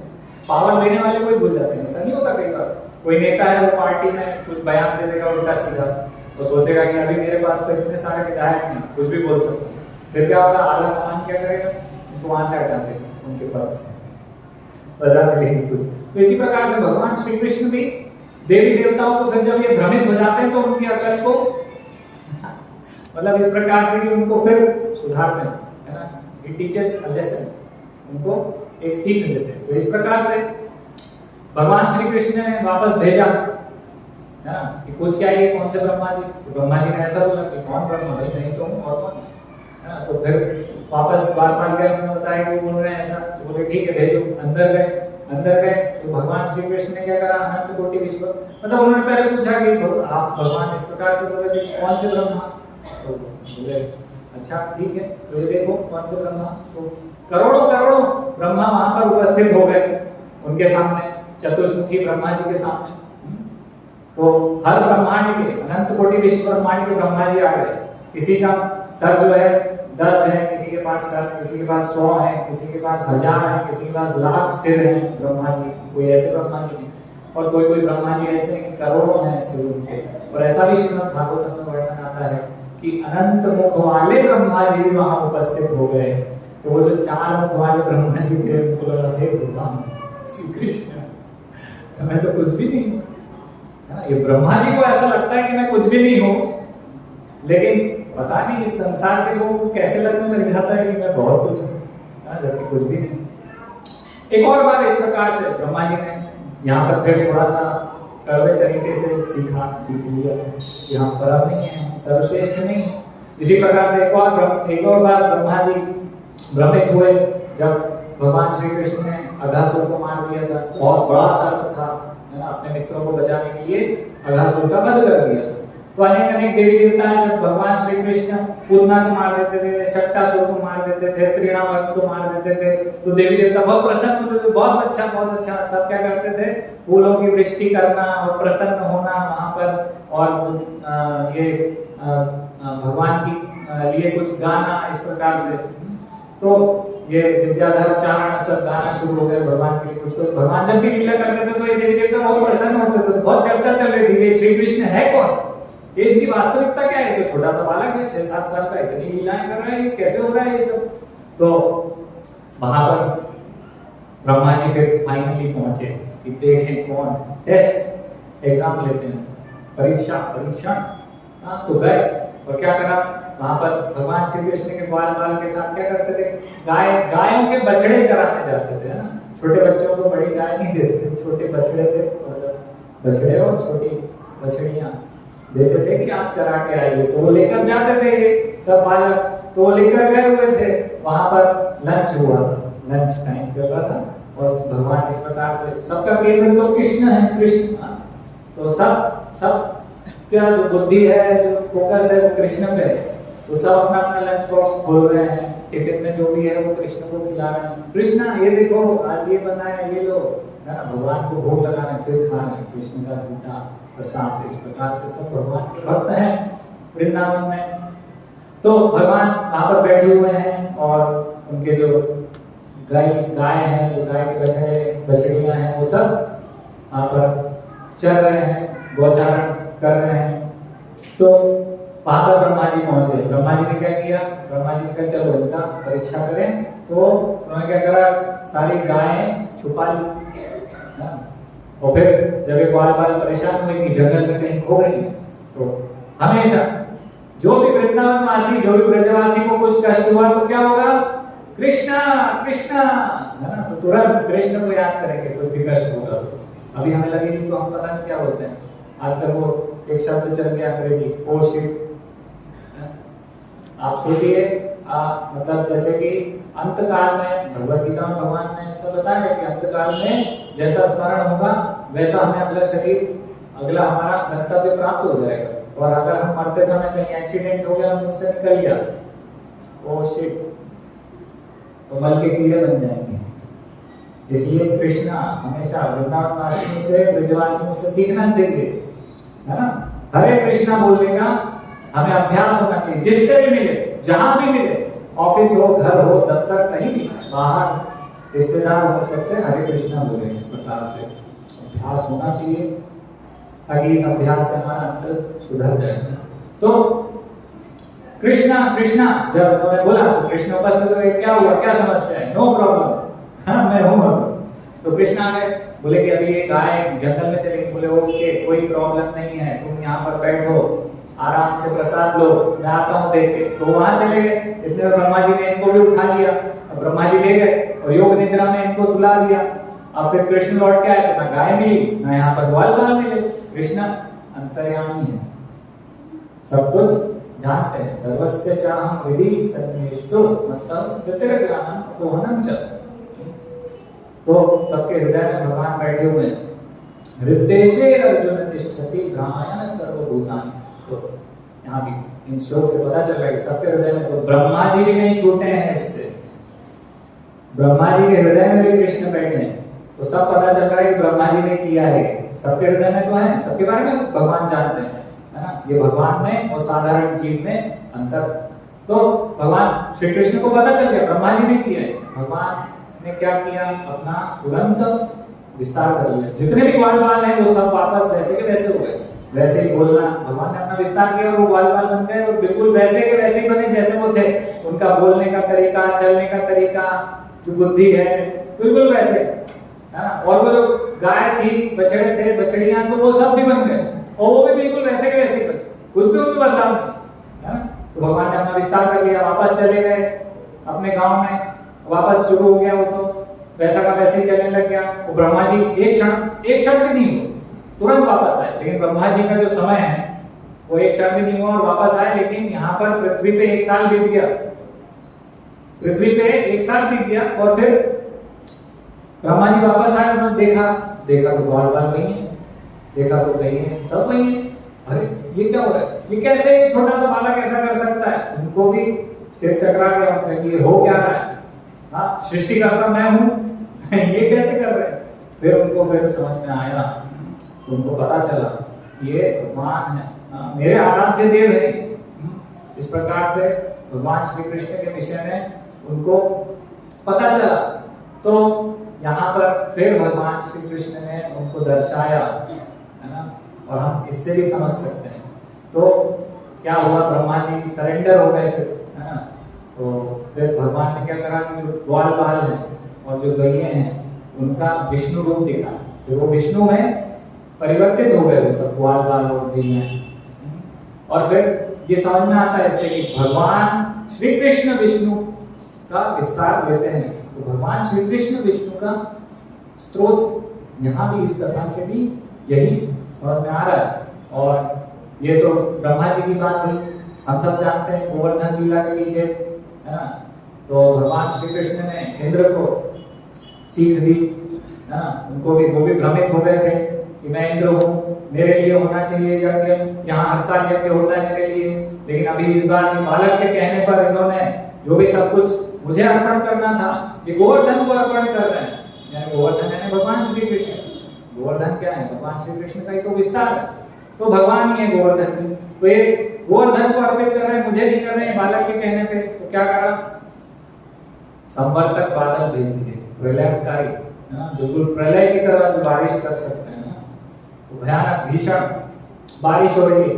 भगवान श्री कृष्ण क्या करा, गोवर्धन धारी, गोवर्धन उठा लिया भगवान ने सबकी रक्षा के लिए, और सब उसके अंदर चले गए, है ना। और भीषण बारिश हो रही है, लेकिन अंदर एक बूंद पानी भी नहीं आया पर्वत के। क्यों नहीं आया? क्योंकि बाहर सुदर्शन चक्र घूम रहा था। तो सुदर्शन चक्र के घूमने से जो बारिश का पानी है ना, वो सब हवा और इस सब से भी अंदर नहीं आ रहा। वो रक्षा कर रहे थे सुदर्शन चक्र, भगवान के सेवक तो सेवा कर रहे थे इस प्रकार से भगवान के भक्तों की, और रक्षा कर रहे थे वहां पर। तो जब इंद्र थक हार गए, समझ गए कि मैं कुछ नहीं कर पाऊंगा, मेरे बस की बात नहीं है उनको प्रभावित करना, तो उनको भी समझ में आया, जब उनके बुद्धि में आया कि अभी ये जो सामने मेरे बालक हैं, ये पूर्ण पुरुषोत्तम भगवान है, इनके आगे मेरी नहीं चलेगी, तो वो भी सरेंडर हो। तो इन लीलाओं से हमें पता चल रहा है कि भगवान श्री कृष्ण हम आदिर ही देवाना, है ना। इन सब चीजों से ये स्थापित हो रहा है कि जितने भी देवी देवता हैं, है ना, ब्रह्म संहिता में सूर्य किसकी आज्ञा से चल रहा है वो भी बताया है ना। यस्य आज्ञया भ्रमति संभृत काल चक्रो गोविंदम आदि पुरुषम तम हम भजामि। तो सूर्य भगवान श्री कृष्ण की आज्ञा का पालन करता है, छुट्टी नहीं लेता, एप्लीकेशन नहीं डालता कि आज नहीं आऊंगा, थका हुआ, कब से तो घूम रहा हूँ, अनंत कोटि वर्षों से, लाखों वर्षों से घूम रहा हूँ, पिता की आवाज नहीं होगा। नहीं, भगवान श्री कृष्ण की आज्ञा है, तो सूर्य देवता प्रतिदिन प्रकट होंगे। तो इस प्रकार से हमें ये शास्त्र के माध्यम से पता चल रहा है कि सर्वश्रेष्ठ, जैसा कि भगवान श्री कृष्ण बोल रहे, भक्तः परतरम नान्यत् किंचित् अस्ति धनंजय मयि सर्वमिदं भूतं सूत्रे मणिगणा इव। तो भगवान श्री कृष्ण किस प्रकार से हैं? अगर आपसे कोई पूछे, कोई पूछ सकता है आपसे कि भगवान श्री कृष्ण हैं तो कैसे भगवान, तो हम इसका जो दूसरा लाइन है इसका, मयि सर्वमिदं भूतं सूत्रे मणिगणा इव। तो जैसे कि माला, तो माला में क्या होता है? मोती होते हैं, तो मोती दिखते हैं हमें केवल, माला में जो उसका आधार है, वो जो धागा है, वो हमको नजर कभी नहीं आता। लेकिन केवल मोती अपने आप से टिके नहीं होते, ये अनंत कोटि ग्रह है, अनंत कोटि विश्व ब्रह्मांड है, ये अपने आप कैसे तैर रहे हैं? ये इसी प्रकार से तैर रहे हैं, है ना। जैसे कि ये माला, तो माला में मोती होते हैं, उसके पीछे आधार है, उसके अंदर जो रस्सी, जो धागा है वो। तो इसी प्रकार से भगवान बता रहे हैं कि सब कुछ का आधार मैं हूँ। जितने भी ये देवी देवता हैं, है ना, सभी देवी देवता उनका आधार भगवान श्री कृष्ण है ना। अनेक अनेक जो भगवान के विस्तार हैं, विष्णु तत्व हैं, उनका आधार कौन है? भगवान श्री कृष्ण है। ब्रह्म ज्योति का आधार भगवान श्री कृष्ण है। ये परम गुह्य ज्ञान है। बहुत सरलता से यहाँ भगवान बता रहे हैं, है ना। उतनी सरलता से हमको स्वीकार करना चाहिए, लेकिन नहीं, अंदर तो द्वेष है, स्वीकार करते नहीं हम, भ्रमित रहना ही चाहते। फिर भ्रमित, जैसे ब्रह्मा जी हैं, ये भी भ्रमित हुए, बड़े बड़े देवी देवता, शिव जी भी भ्रमित हुए। तो श्रीमद् भागवतम में कथा है ना। तो जब मोहिनी मूर्ति लेके भगवान आए, जब अमृत मंथन चल रहा था, समुद्र मंथन चल रहा था, तो शिव जी के विषय में सुन लेते कथा श्रीमद् भागवतम से। तो उस समय क्या हुआ, शिव जी उपस्थित नहीं थे। मोहिनी मूर्ति धारण करके, मोहिनी रूप धारण करके भगवान आए और देवी देवताओं को भी और साथ में असुरों को भी भ्रमित कर दिया कि कौन है सुंदर स्त्री, बहुत सुंदर है। सब आकर्षित हुए उनसे। और फिर उन्होंने क्या किया, अमृत का जो मटका था उसको लेकर अपना जो कार्य करने आते भगवान को कर देते, तो उन्होंने कर दिया, देवताओं को दे दिया, असुरों को नहीं मिल पाए। तो शिव जी उनका दर्शन नहीं कर पाए मोहिनी मूर्ति का। तो फिर शिव जी भगवान श्री कृष्ण के पास पहुंचे, मतलब विष्णु जी के पास पहुंचे। तो उनसे बोले कि देखिए, मैं आपका दर्शन नहीं कर पाया उस रूप का, और मैंने आपके सारे रूपों का दर्शन किया है, तो इस रूप का भी मुझे दर्शन करने का सौभाग्य प्राप्त हो। इस प्रकार से उन्होंने इच्छा वहां पर व्यक्त करी।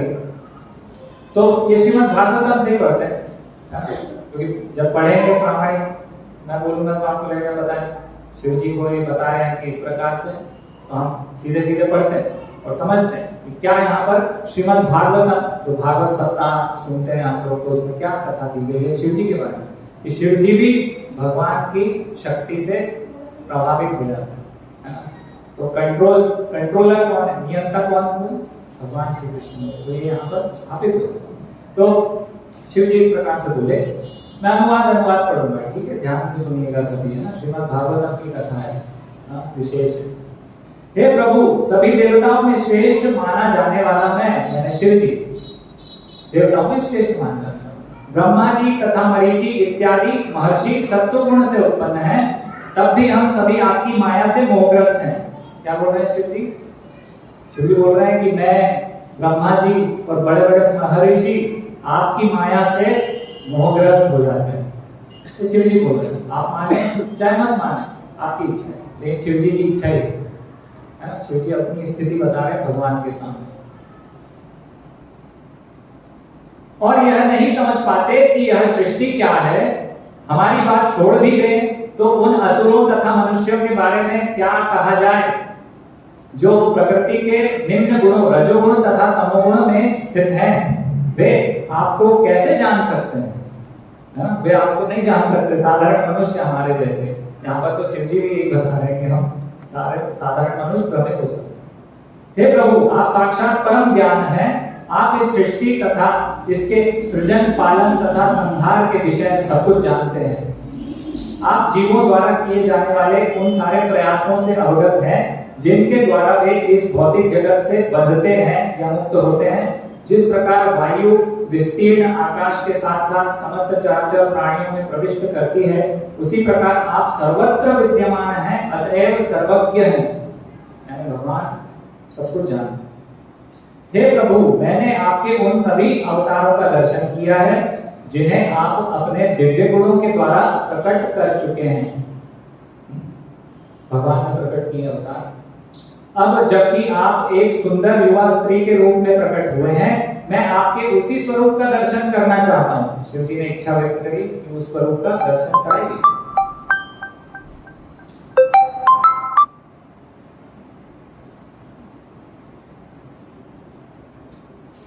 हे भगवान, हम लोग यहाँ पर आपके उस रूप का दर्शन करने आए हैं जिसे आपने असुरों को पूर्णतया मोहित करने के लिए दिखलाया था, और इस प्रकार देवताओं को अमृतपान करने दिया था। मैं उस रूप को देखने के लिए अत्यंत उत्सुक हूँ। तो शिवगण भी आए हैं साथ में, हम बोल रहे हैं ना शिव जी, शिवगण पार्वती जी भी हैं साथ में। श्रील सुखदेव गोस्वामी ने कहा, जब त्रिशूलधारी शिव जी ने भगवान श्री विष्णु से इस तरह प्रार्थना की तो वे गंभीरता पूर्वक हंस पड़े और उन्होंने उनको इस प्रकार से उत्तर दिया। पूर्ण पुरुषोत्तम भगवान ने कहा, जब असुरों ने अमृत घट छीन लिया तो मैंने उन्हें प्रत्यक्ष छलावा देकर मोहित करने के उद्देश्य से और इस तरह देवताओं के हित में कार्य करने के लिए एक सुंदर स्त्री का रूप धारण किया। हे देव श्रेष्ठ, अब मैं आपको अपना वह रूप दिखाऊंगा जो कामी पुरुषों द्वारा अत्यधिक सराहा जाता है, जो कि आप मेरा वैसा रूप देखना चाहते हैं। अतः मैं आपके समक्ष उसे प्रकट करूंगा। भगवान हंसने लगे और बोले कि ठीक है, आप देखो क्या होता है। श्री सुखदेव गोस्वामी ने आगे कहा, ऐसा कहकर पूर्ण पुरुषोत्तम भगवान श्री विष्णु तुरंत ही अंतर ध्यान हो गए और शिव जी उमा सहित वहीं पर चारों ओर आंखें घुमाते उन्हें ढूंढते रह गए। क्योंकि तत्पश्चात शिव जी ने लाल गुलाबी पत्तियों तथा विविध प्रकार के फूलों से भरे निकट के एक रमणीक जंगल में एक सुंदर स्त्री को गेंद से खेलते देखा। एक स्त्री दिखी सुंदर गेंद से खेलती हुई। उसके निकट एक चमचमाती साड़ी से ढके थे तथा करधनी से सुशोभित थे। चूंकि गेंद ऊपर तथा नीचे उछल रही थी, अतः वह जब उससे खेलती तो उसके स्तन हिलते थे और जब वह अपने मोमो जैसे लाल कोमल पांवों से इधर-उधर चलती तो उसके स्तनों से के भारी बोझ से तथा फूलों की भारी माला से उसकी कमर प्रत्येक पग पर टूटती हुई सी प्रतीत हो रही थी। तो मतलब बहुत सुंदर स्त्री है, इस प्रकार से शास्त्र में वर्णन हो रहा है। उस स्त्री का मुखमंडल चौड़ा तथा सुंदर था और चंचल आंखों से सुशोभित था और वे आंखें उसके हाथों द्वारा उछाली गई गेंद के साथ इधर-उधर घूम रही थी। उसके कानों के दो जगमगाते कुंडल उसके चमकते गालों पर नीली छाया की तरह सुशोभित हो रहे थे और उसके मुख पर बिखरे बाल उसे देखने में और भी सुंदर बना रहे थे। तो इस प्रकार से पूरा वर्णन है। अभी जब शिव जी इस सुंदर स्त्री को गेंद खेलते हुए देख रहे थे, अब शिव जी की परिस्थिति क्या होगी? तब वह कभी इन पर दृष्टि डालती और लजाकर थोड़ा सा हंस देती। जो ही शिव जी ने उस सुंदर स्त्री को देखा और उसने उन्हें ताका, क्यों ही वे स्वयं को तथा अपनी सर्व सुंदर पत्नी उमा और अपने निकटस्थ गणों को भूल गए। वो सुंदर स्त्री को देखा और भूल गए कि बगल में पार्वती जी खड़ी हैं, मेरे जो गण हैं वो सब शिव गण खड़े हुए अभी, है ना। इसी प्रकार से मोहित हो जाते हैं ना स्त्री पुरुष आकर्षण के द्वारा। तो वही हुआ यहाँ पर। जब गेंद उसके हाथ से उछलकर दूर गिरी तो वह स्त्री उसका पीछा करने लगी, किंतु जब शिवजी इन क्रियाओं को निहार रहे थे तो अचानक वायु का झोंका उसके सुंदर वस्त्र तथा उसकी करधनी को जो उसे ढके हुए था उड़ा ले गई। इस प्रकार शिवजी ने उस स्त्री को देखा जिसके शरीर का अंग प्रत्यंग सुगठित था और उस सुंदर स्त्री ने भी उनकी ओर देखा। अतः यह सोचकर कि वह स्त्री उनके प्रति आकृष्ट है, शिवजी उसके प्रति और आकृष्ट हो गए। उस स्त्री के साथ रमण करने की कामेच्छा के कारण अपना विवेक खोते हुए शिवजी उसके लिए इतने पागल हो उठे कि भवानी की उपस्थिति में भी वे उसके समीप जाने में नहीं हिचकिचाए। वह सुंदरी पहले ही नग्न हो चुकी थी और जब उसने देखा कि शिवजी उसकी ओर चले आ रहे हैं तो वह अत्यंत लज्जित हुई। इस तरह वह हंसती रही, किंतु उसने अपने आप को वृक्षों के बीच छिपा लिया और वह किसी एक स्थान पर खड़ी नहीं रही। शिवजी की इंद्रियां विचलित थी और वे काम वासनाओं से वशीभूत होकर उसका पीछा करने लगे, जिस तरह कोई कामी हाथी हथिनी का पीछा करता है।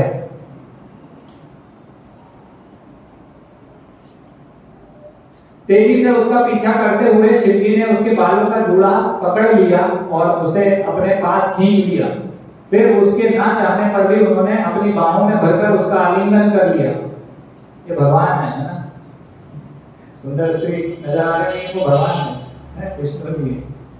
जिस तरह हाथी हथिनी का आलिंगन करता है उसी तरह वह स्त्री जिसके बाल बिखरे थे शिवजी द्वारा आलिंगित होकर सांप की तरह सरकने लगी। हे राजा, यह बड़े और ऊंचे नितंबों वाली स्त्री पूर्ण पुरुषोत्तम भगवान द्वारा प्रस्तुत की गई योग माया थी।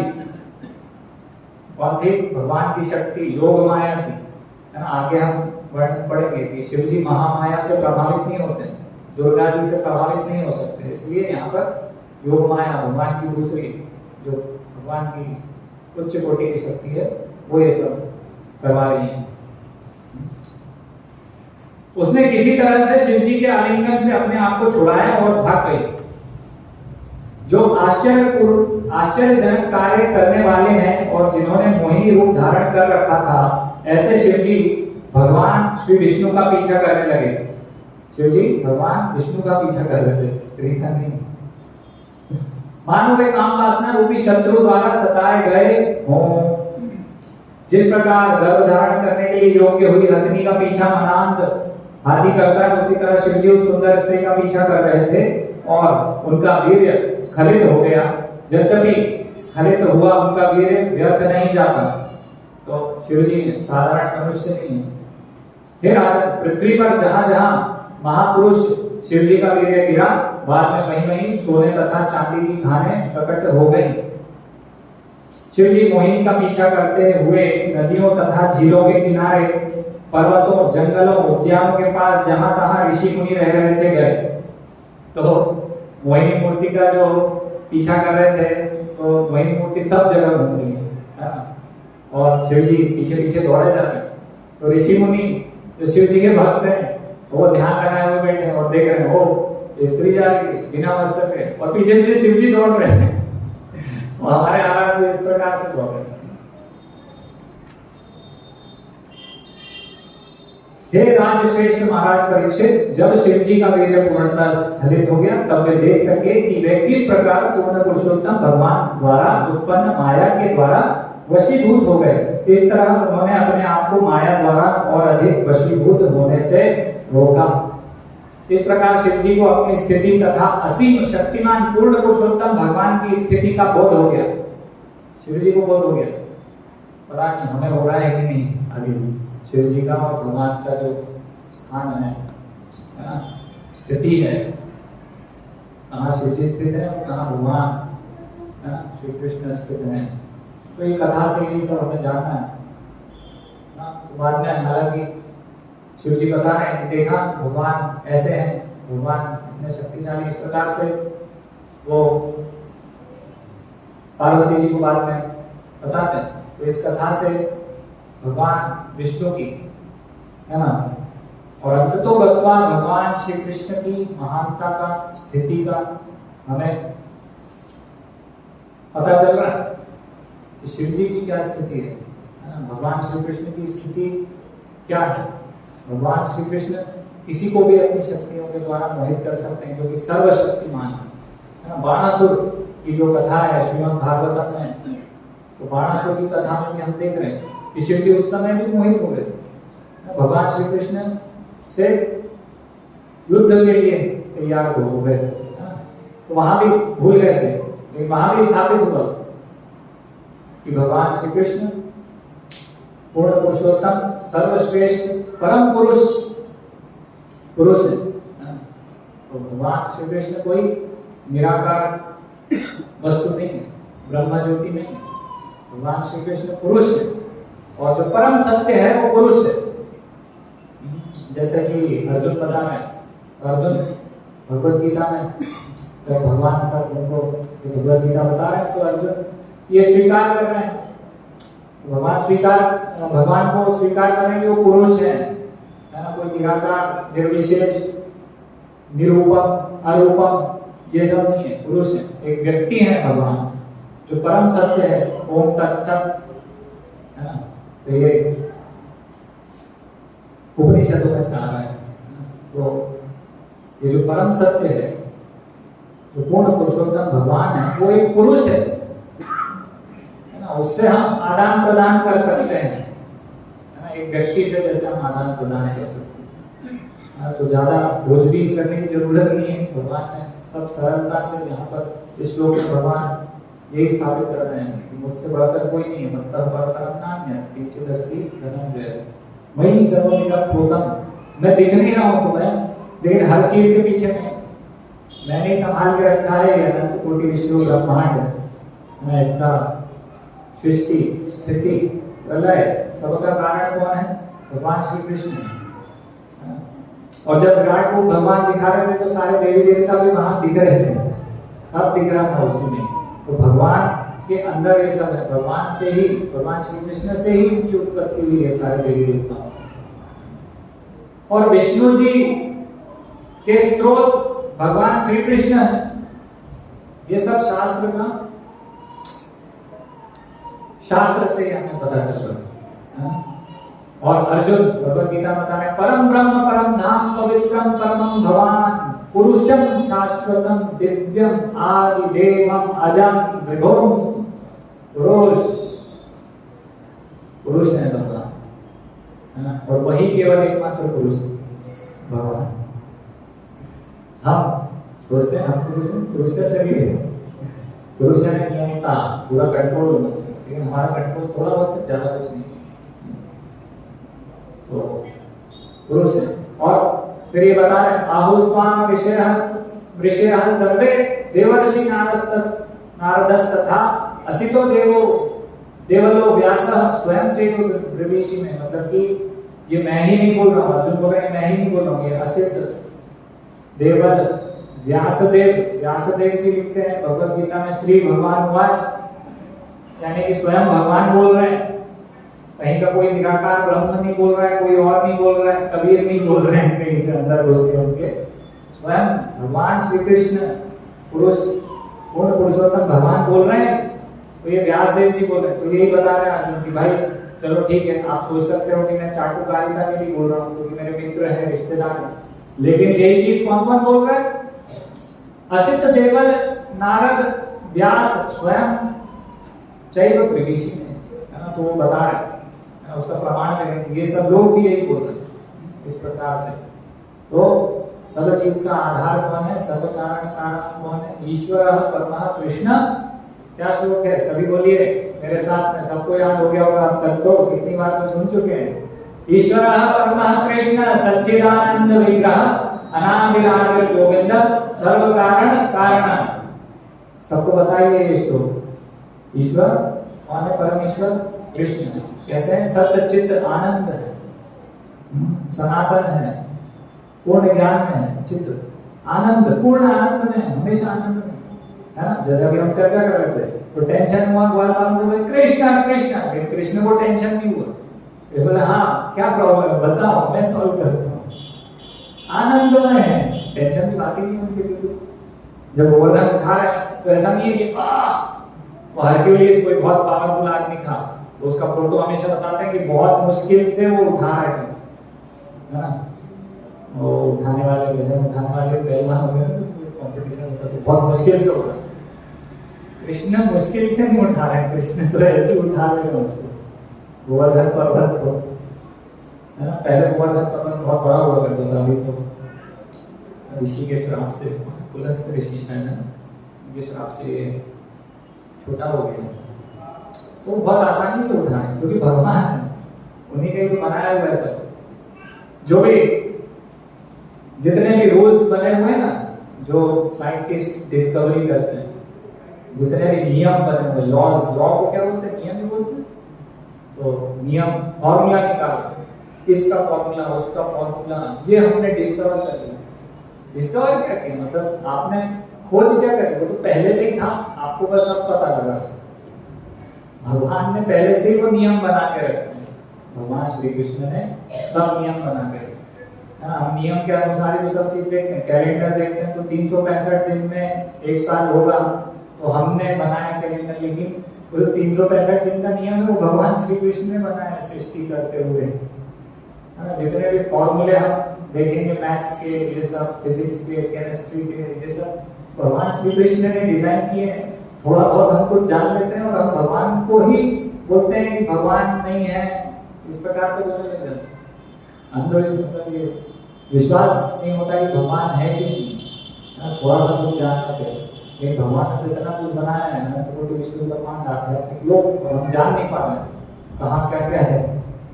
हम तो स्वयं को ही जान पाते हैं कि मैं खाना खाता हूँ, पचता कैसे, उससे मेरे अंदर शक्ति कैसे आती है, मैं देख नहीं पा रहा हूँ, वो भी तो नहीं देख पा रहा हूँ, लेकिन शक्ति तो आ रही है। इसी प्रकार से ये जो उदाहरण है, ये बहुत सही उदाहरण दे सकते हैं। जिस प्रकार से माला के पीछे का आधार वो अंदर का धागा है, इसी प्रकार से इस पूरे सृष्टि का आधार भगवान श्री कृष्ण है। आपको नहीं दिख रहे तो क्या करें? अगर हम आंख होते हुए अंधे हैं तो कोई क्या कर सकता है? तो बहुत सरल है, बहुत सरल ज्ञान है। भगवान श्री कृष्ण परम सर्वश्रेष्ठ, उनसे सम और उनसे ऊर्ध्व, मतलब उनके बराबर, उनसे ऊपर कोई नहीं, भगवान ये स्थापित कर रहे हैं। हरे कृष्ण। किसी का कोई प्रश्न है? मुझे आज हमने ये स्थापित करा कि मध्य परतरम नाट्य, लेकिन ये स्थापित करने की जरूरत ही नहीं पड़ती। ये स्थापित करने की जरूरत ही नहीं पड़ती अगर इतने अलग अलग ओपिनियन अलग अलग वेदों में और इन सब में नहीं लिखे। हाँ, वेदों में अगर अलग अलग ओपिनियन नहीं लिखे होते तो ये स्थापित करने की जरूरत नहीं होती कि भगवान श्री कृष्ण सर्वश्रेष्ठ हैं। शिव पुराण भगवान शिव को परम बताता है, देवी भागवत देवी को परम बताता है। शिव पुराण शिव जी को परम बताता है, देवी भागवत देवी जी को परम बताता है। 2+2 4 हर जगह क्यों नहीं? 2+2 4 हर जगह क्यों नहीं? तो इसका कारण है, ये भी शास्त्र से पता चल रहा है कि शिव पुराण, देवी पुराण, अलग अलग शास्त्र। तो मुझे पहले आप एक मेरे प्रश्न का उत्तर दीजिए, तब हम इस पे आगे चर्चा करेंगे। मेरा प्रश्न है कि मुझे डायरेक्ट पीएचडी में एडमिशन क्यों नहीं मिलता है?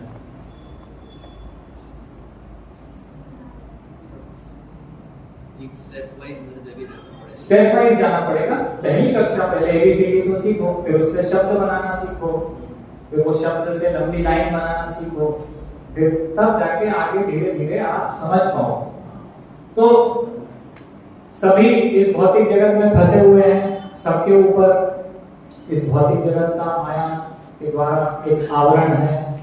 हमारे पूर्व जन्म है, पूर्व जन्म के कर्म है, सब अलग अलग स्तर में हैं हम सभी।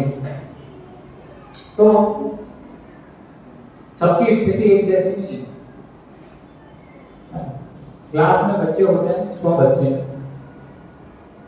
टीचर ने एक बार बोर्ड पे लिखा और बोला कि 100 लोगों को समझ में आ गया, तो क्या होता है? आ जाता है 2 लोगों को समझ में आएगा। फिर टीचर दूसरी बार बताए, तीसरी बार बताए, फिर 20 लोगों को, 25 लोगों को। तो कुछ लोग ऐसे रहेंगे 3-4 लोग जिनको कि फिर भी नहीं समझ में आए। सबका बौद्धिक स्तर, सबके पूर्वजन्म के कर्म के अनुसार जो शरीर प्राप्त हुआ है, जो जिन 3 गुणों में, जिन 3 गुणों के अनुपात में शरीर प्राप्त हुआ है, सतोगुण, रजोगुण, तमोगुण, सबकी परिस्थिति अलग है। तो उसके अनुसार हमारी क्षमता है। अभी कोई पशु है तो उसकी चेतना अलग हो गई, वो तो समझ ही नहीं पाए। लेकिन मनुष्यों में भी सबका स्तर अलग अलग है, तो सब लोग नहीं समझ पाएंगे। लेकिन सबके स्तर का ज्ञान उपलब्ध होना जरूरी है। एबीसीडी से शुरू तो करना पड़ेगा, तब तो जाके पीएचडी आप करोगे कुछ वर्ष बाद, कुछ समय बाद। इसीलिए जैसे हम बोलते हैं मैट्रिकुलेशन, फिर 12वीं को क्या बोलते हैं? Higher secondary. फिर उसके बाद हम बोलेंगे ग्रेजुएशन, पोस्ट ग्रेजुएशन, फिर रिसर्च में पीएचडी। ऐसे प्राप्त होगा पीएचडी। सबका स्तर अलग अलग है, सबके लिए शास्त्र दिए गए। ये शास्त्र में ही लिखा है, गुणों के आधार पर शास्त्र है। सतोगुणी पुराण है, रजोगुणी पुराण है, विष्णु पुराण सतोगुणी पुराण, शिव पुराण, ये सब फिर तमोगुणी रजोगुणी पुराणों में आ जाते। तो सबकी स्थिति अलग अलग है। तो कम से कम कुछ तो शास्त्र पे विश्वास हो, कुछ तो शुरुआत करें वो। इसके लिए हर प्रकार का ज्ञान दिया हुआ है ना। तो शास्त्र इस प्रकार से है कि सबके लिए। लेकिन परम ज्ञान क्या है? परम ज्ञान है ये भगवत गीता, भागवत। जैसे हम एक बार चर्चा कर चुके हैं पिछले लेक्चर में भी, जो लिया था उसमें भी हमने श्रीमद् भागवतम सर्वश्रेष्ठ है ना, वेदों का भाष्य है। लोग बोलते हैं कि वेद पढ़ेंगे, श्रीमद् भागवतम नहीं।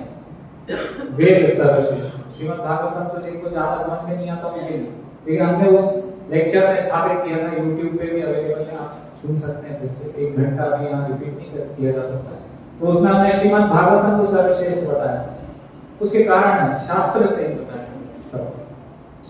तो इस प्रकार से अलग अलग गुण में अलग अलग व्यक्ति है, तो उसके लिए जो तमोगुणी होगा, तो अभी आप देखिए शिव जी की मूर्ति बिठाई थी लोगों ने, तो कैसी बिठाई थी, पूरा अंधकार भूत प्रेत वहां पर हमने को लगाए, काला काला पेंट किया पूरा वहां पे और शिव जी को बिठाया, तो तमोगुणी लोगों को अच्छा लगे, लेकिन रजोगुणी लोगों को सतोगुणी लोगों को अच्छा लगे, क्या काला पीला कर दिया, भूत प्रेत अंड शंड कुछ भी, उनको ऐसा लगेगा, वो लोग ऐसा नहीं करेंगे। तो इस प्रकार से सब अलग अलग स्तर है, तो सबको अलग अलग स्तर का ज्ञान से धीरे धीरे शुद्ध होके जैसे तैसे इस मार्ग पे आए। इसके लिए शास्त्र में हर प्रकार का ज्ञान, कर्मकांडी विधि कि कर्मकांड करते करते तो कभी एक बार बुद्धि दौड़ेगी कि ये मैं क्या कर रहा हूँ, ये प्राप्ति के लिए ये कर लो, ये प्राप्ति के लिए वो कर लो, बस ये मैं क्या कर रहा हूँ, क्या यही चीज सर्वश्रेष्ठ है, कभी तो उसको बुद्धि आएगी। जैसे शास्त्र में अभी लोग बोलते हैं कि शास्त्र में भी है कि किसी समय पे बलि दे सकते हैं, आपके तो यज्ञ हुआ करते थे बलि वाले, तो ये क्यों है, क्योंकि कुछ लोग हैं, कुछ ऐसा वर्ग है जो कि पशु बलि करेगा, अभी उन पे नियंत्रण कैसे करें, वो तो अनियंत्रित हो जाएंगे, तो उन पे नियंत्रण ऐसे होगा कि भाई 15 दिन में महीने भर में ऐसा मुहूर्त आएगा तो उसमें इस देवता को बलि देकर एक आध बार चल जाएगा,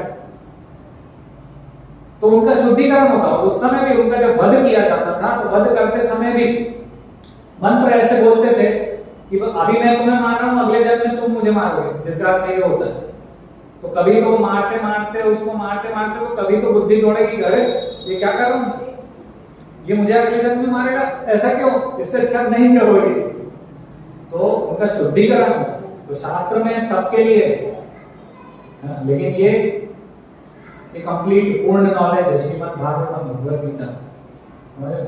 और वेद जो है, वेद से भी भगवान जैसे श्री कृष्ण भगवान बोल रहे हैं भगवद गीता में, वेदैश्च सर्वे कामः योगज्ञ, तो वेदों से जानना है तो श्री कृष्ण को जानो। अगर वेद में दिया है कि इस देवता का उस देवता का नाम दिया ना, अलग देवता के, इनके यज्ञ इनके मंत्र, इस प्रकार से, तो वेद भी भगवान से आए। अगर शास्त्र हम देखेंगे तो भगवान के धाम में वेद एक पुरुष रूप में, चारों वेद, तो वो भी भगवान से आए।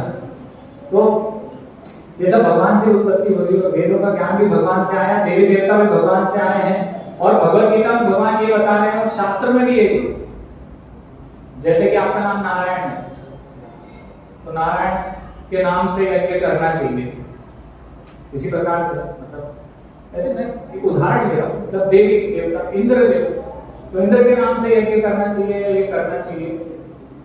तो ये जो भगवान के ही नाम है उनमें से एक नाम है, ठीक है। मैं जैसे आपको उदाहरण दे रहा था, आपका नाम माधव रखते और मैं आपके लिए कुछ कर रहा हूँ और मैं सोचूं कि कृष्ण के लिए हो रहा है, तो ये जो नाम आया है, मैं थोड़ा गलत चला गया, मतलब ये जो नाम आया है तो देवी देवताओं के लिए अगर हम कर रहे हैं तो वो एक्चुअली हम देखा जाए तो भगवद गीता में इसी प्रकार से दिया है कि वो भगवान के लिए कर रहे हैं, ना देवी देवताओं की पूजा कर रहे हैं तो वो भगवान को जा रहे हैं, है ना। जैसे हम यज्ञ में आहुति डालते हैं तो वो अग्नि देवता के माध्यम से भगवान श्री कृष्ण को जा रहे हैं। तो देवी देवताओं को भी शक्ति देने वाले, जैसे कि देवी देवताओं को प्रसन्न करके हमने कुछ प्राप्त किया, तो वो कहां से प्राप्त हो रहा है, अंततोगत्वा भगवान श्री कृष्ण उनको शक्ति प्रदत्त करते हैं कि वो आपको दे पाते। तो देवी देवताओं के भी अगर हम कुछ इस प्रकार से यज्ञ कर रहे हैं तो ले देंगे तो भगवान श्री कृष्ण तक ही जा रहा है। तो डायरेक्टली तो नहीं भगवान श्री कृष्ण की जा रहे,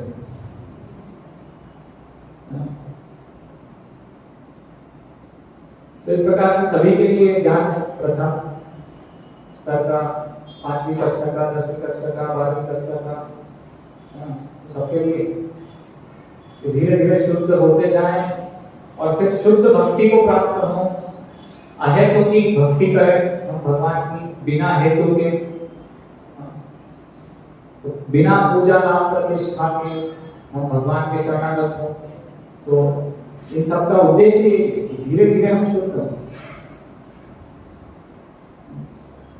तो यही तो था, जब श्रीमद् भागवतम व्यास देव जी ने लिखी तो उसका अगर हम थोड़ा सा विश्लेषण करें कि किस परिस्थिति में लिखा, तो परिस्थिति ये थी कि सारा सब कुछ वेद और सब ज्ञान सब लिख चुके थे व्यास देव जी, उन्होंने लिख दिया, लेकिन वो असंतुष्ट थे कि ये मैंने क्या लिखा, इससे तो क्या होगा और भ्रमित हो जाएंगे। फिर नारद मुनि ने उनको बोला कि अभी आप श्रीमद् भागवतम बताया, तो उन्होंने श्रीमद् भागवतम जब लिखा कि अभी मैं सर्वश्रेष्ठ चीज देने वाला। भगवान कौन है? भगवान श्री वासुदेव, ओम नमो भगवते वासुदेव, भगवान श्री कृष्ण, उनके बारे में बताया। और क्या बताया? हाँ, जैसे आज सुबह हम चर्चा कर रहे थे साध्य और साधन, तो साधन बताया भक्ति, साध्य बताया भगवान श्री कृष्ण। तो ये उनका फाइनल रिजल्ट, फाइनल जो चीज थी उन्होंने श्रीमद् भागवतम, ये है श्रीमद् भागवतम। अभी ज्ञान जो है पूर्ण, तो शुद्धिकरण के मार्ग है, इसलिए इतना सब कुछ है और कुछ भी कंफ्यूजन नहीं है उसमें। ये कंफ्यूजन तो हम जब अपने मन के तरीके से उसको समझना चाहते हैं, हमारे हिसाब से शास्त्र को समझना चाहते हैं, जब ये सब कंफ्यूजन स्टार्ट हो जाता है। अभी ये सरल है ना, श्रीमद् भगवद गीता में बोल रहे भगवान मत्ता पर कर्मण्य किंचित अस्ति धनंजय, हमने पढ़ लिया, स्वीकार कर लो उसको, सरल है। लेकिन नहीं, हम कोई तो चर्चा कर रहे हैं कि अभी बीच में मुझे ब्रह्म ज्योति को घुसेड़ना है, बीच में मुझे कबीर को घुसेड़ना है, कहीं के कोई बाबा को घुसेड़ना है बीच में, वो परम है। ये हमारा मन जहाँ जाता है ना, वहां से कंफ्यूजन स्टार्ट होता है, नहीं तो सब क्लियर है। तो जैसा मैं आपको बता रहा था, तो अभी मैं सही तरीके से प्रस्तुत करता हूँ। जैसे कि वेद में अलग अलग देवताओं के विषय में यज्ञ का दिया हुआ है, तो वहां पर अगर कोई देवता के नाम पर यज्ञ है, तो अल्टीमेटली अंत तो गत्वा वो कृष्ण के लिए है यज्ञ। ये हमारी भूल धारणा है कि मैं अगर वहां पर कुछ लिखा हुआ है, इंद्र चंद्र सूर्य जो भी लिखा हुआ है, तो भगवान से ये नाम आ रहा है, भगवान ने ये नाम दिया, ये भगवान के नाम। और फिर हम क्या होता है, कंफ्यूज हो जाते हैं।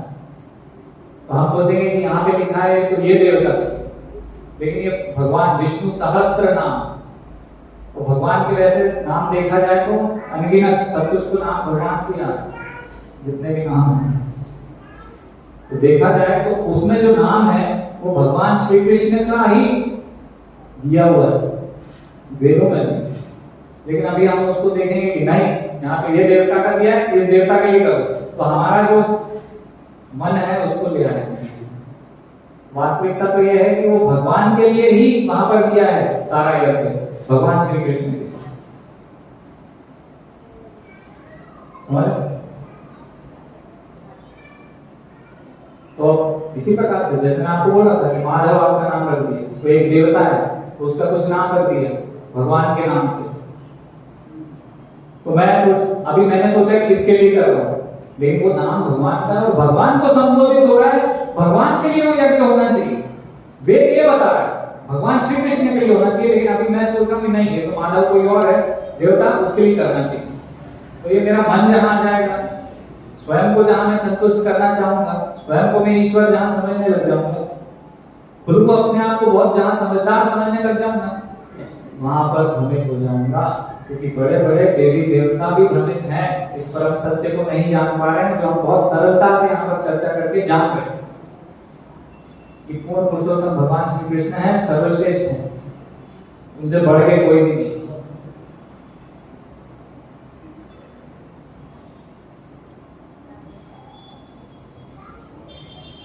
आपका उत्तर प्राप्त हुआ और किसी को कुछ